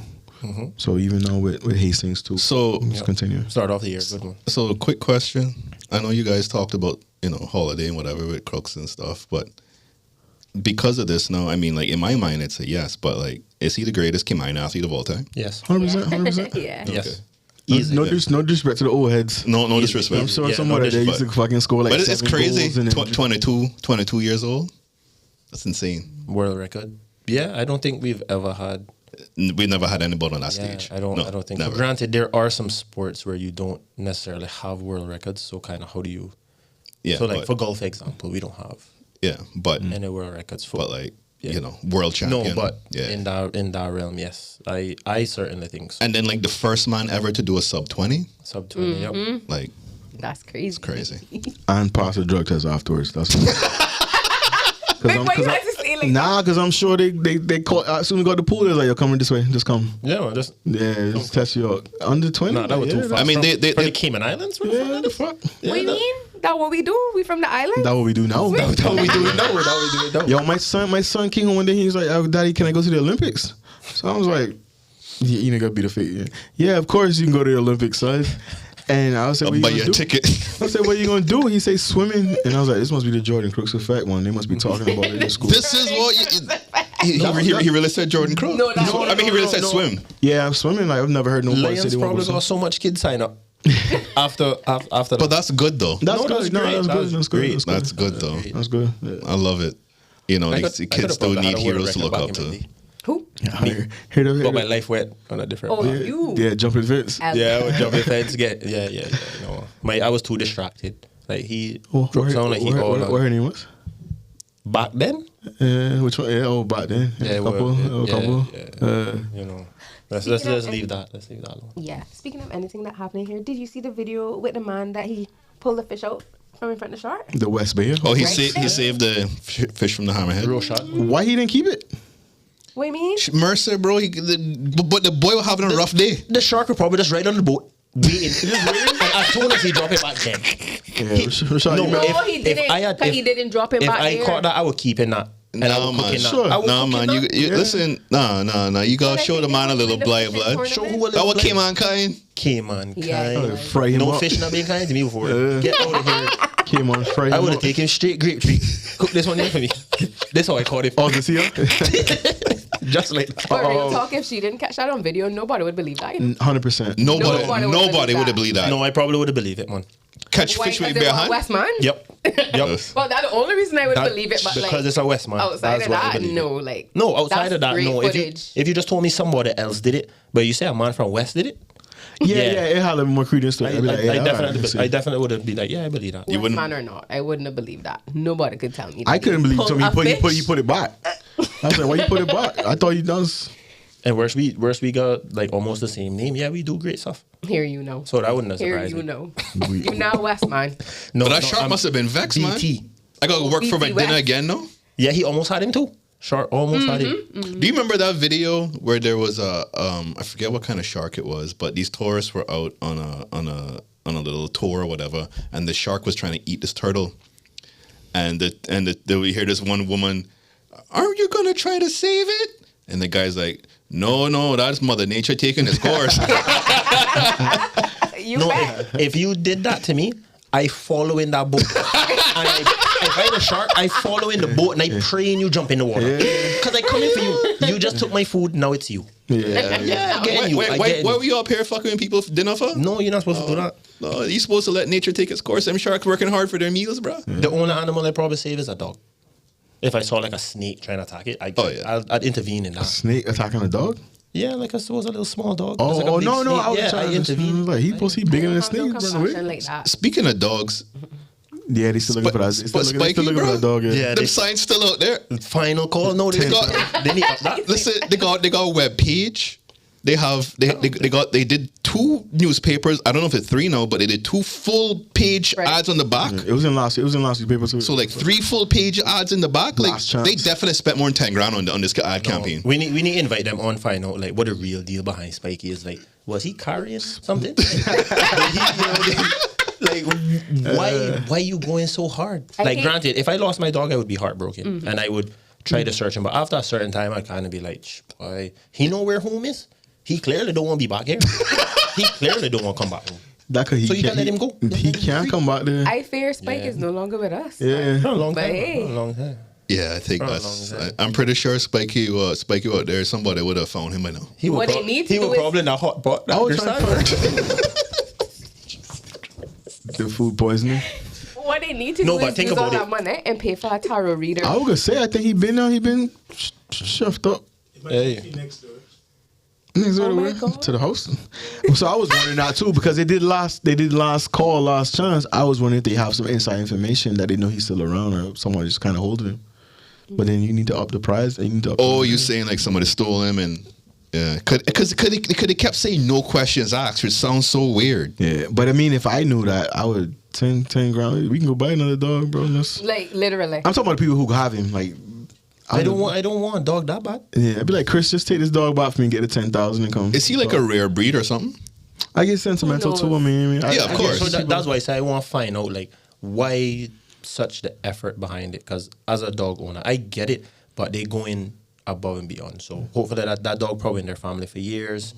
Probably, yeah, who knows? I mean, I don't think we've ever seen anybody do this before. No, not 10K. Not like that, and not so hard. Shit, my nigga, I was looking for dogs. I was like, bro, I'm looking for the scar on the side. I thought I saw him in Vine and Top. I was almost convinced I about to steal a man dog. Yeah, come on, let's go. I was going to just pick him up and just run. I know that dog. Yeah, see, I got the I saw white guy you with the post dog. one time that had kind of looked like That had Spike. looked like him, and I thought so. I sent it to my connect close to the situation, and they said no. Because the scar that wasn't him. there. Yeah, they were like, no, that's not him. I'm like, damn, I almost had A little- 10 bands. A little 10K come up. Yeah, man. Yeah, I'll do that. Quick. Let's go out of here. It's been real. Full It's time. good. Feels good to be back. Real quick before I we missed get out of y'all. here. No, here Missed we, recording. Here we missed. y'all. I missed recording. It killed me that night. I wasn't there to live. You did sound a little messed It literally up. killed me that night. I was there fucking looking at all the comments and shit. I'm like, fuck. I was trying to start a rumor one. I heard. that you left the party and started your own. Yeah. The PPM podcast. Shake my head. See, this why they think that we PPM because all you say out of your mouth is Cause PPM. I'm gonna play with it and have fun. But nah, thanks to people that came out to the lives. We had 3 different lives, and a lot of times we had some of the same people come out again. But That was love, yo. I saw a lot of different faces each time too. So That was love. that was big. Shout out to the team that was doing all the chords, all the audio, all the checks, all the mics, blah blah blah, the video, and of course you guys for being there. Except for I heard Chris. you paying for pizza or about him. Say what? I heard you buying pizza for about it. That was a part of the pod. Wow. I love it. Put my personal business out there. That what you says, right, Keisha? So anybody that's listening wants to come across, Victor is gonna have pizza. Yo, ready yo, for yo, you. yo, yo, yo, yo, yo, yo, yo, yo, yo, yo. New year, new me.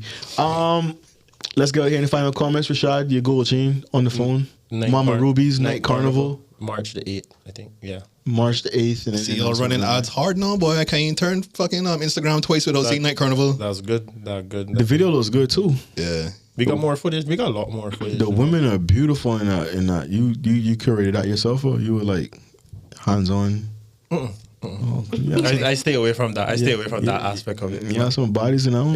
It's an event for the ladies, so I make sure to tell the photographer, make sure you get a lot of photos of women, because we need it. I have a question for you on the Night Carnival theme. Yes, people are asking questions about the theme. So from you, what should we wear? What do you want to see?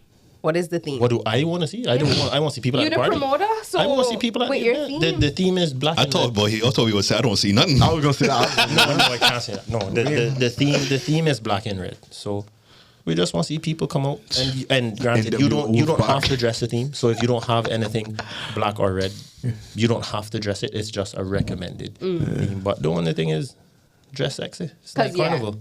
That's it. Just dress sexy. So Night Carnival. basically wear nothing. Just come on. Yeah. Because when I hear Red Light District, that's what I'm thinking. Yeah. Sex worker. It's red like this. No, dress, yeah. That what is you the going theme. as? Pardon? You take it. Look at Less Keisha. Look clothes. at Keisha taking. All I'm saying is You taking dress you sexy. taking moms with Vico? My mom not gonna come to Night Carnival. Oh. She not showing nothing. Me and her have other plans. Must be Night Carnival after dark. Must be. Hey, it be Anyway. chill. What you call uncut? BET uncut. That's them hours there. Thank you for clearing that up, Rashad. Yeah, man. So Yeah, red 'cause- and black. Yeah, because last time we had a Renaissance theme that was yeah. silver, but people thought they only had to wear silver. But no, we just recommend the theme. You don't have to wear it. You don't have to wear black. You don't have to wear red. But if you want to be a part of the theme, then that's what you wear. I'll be coming as a dominatrix with my whip. No, see when we made the joke, she'd be like, It should be all the thing there, but Because she. Yeah, I can make the sexist. joke. You No, can't make it. I no, can do it. Y'all no. can't do And it. Keisha wanted me to say that as a promoter, not me. Oh wait, my bad, not promoter, event organizer, my bad. Oh, Let's throw that out there, yeah. "Man, talk about it." Is event promoter taboo? No, event organizer. Promoter is, 'cause Promoter a is- promoter is just somebody that takes somebody else's venue and just tries to get people there. Oh, no, that's Whereas not you. that's not what we do. Like Okay. we set up the entire event, Mm-hmm. design it, plan everything. Talk your shit, So yeah, boy. it completely different. So you correct people when they call you Hell promoter? yeah, I Right do there? not like that because promoter, you just take somebody's spot and just try to get people to come. That's it. I'm not that. You hear that, guys? They Put don't some like us. respect on They not Rashad like name, us. event organizer. That's it. You know the colleague. You're Anything calling else, us. Vic? You tell me, Miss Dominatrix. You see enough on there when you say it. I just said that. I'm pretty sure people at home laughing. Ha. Nah, I see. I know the money gonna message me and they be like, "What our outfit look like? What that entails?" Ferrari boy, what's up with you? Any final comments we got here? Besides you missed us, welcome back. Yeah, feels good. I'm happy to be back. Happy to be alive. You know, Facts. Mr. Final Destination over here. I ain't gonna lie, man. I really had to make my peace. It was the third time in my life I made peace. Yeah. Oh. And It was first time I almost drowned. Second time was during Ivan. And third time was just now. and didn't text us. So Times a charm and a third time. Jesus. Thanks. Thanks. Thanks. I gotta have my memorial podcast. yo, can we gonna record the day? We gonna record that day or not? No. We're going to sit in silence. Nah, we should record that day for the boy. I'm coming here and talk about the Ferrari and Dolphins. Good. Everybody gotta come dressed in red, huh? That your favorite color? That's Ferrari. Oh. Hey, yo, for those of you sitting in the car in traffic, You know, give Keisha her job up. nah, she got fired. Cleaning up the house, passing through at work, not doing what you're supposed to be doing. We thank you for the support. Keep passing this thing around. You know where to find us at Pod Link Up on IG. Again, the merch is available. If you want to get at it, just send us a DM. DM Rashad. Don't put the cup there. Like and subscribe. No, but for real, we need people to like and subscribe because we need to hit 1,000 subscribers on YouTube so we can get monetized. It don't matter how many videos you watch, until we get 1,000 subscribers, we're not getting no money on YouTube. So please, please like and subscribe on YouTube. We got to start being like them TikTok people. We have to until we get 1,000. After 1,000, don't matter, but just help us get to 1,000. Begging, man. Yeah. Listen, this shit not cheap, bro. Hey, yo. Preach. But yeah, keep passing this thing around. I gotta send my money, my rent money, no? Send your rent money over, boy. Enjoy your week out there. Hopefully we'll be back same time, same place next week. You've been listening to the Link Up Podcast.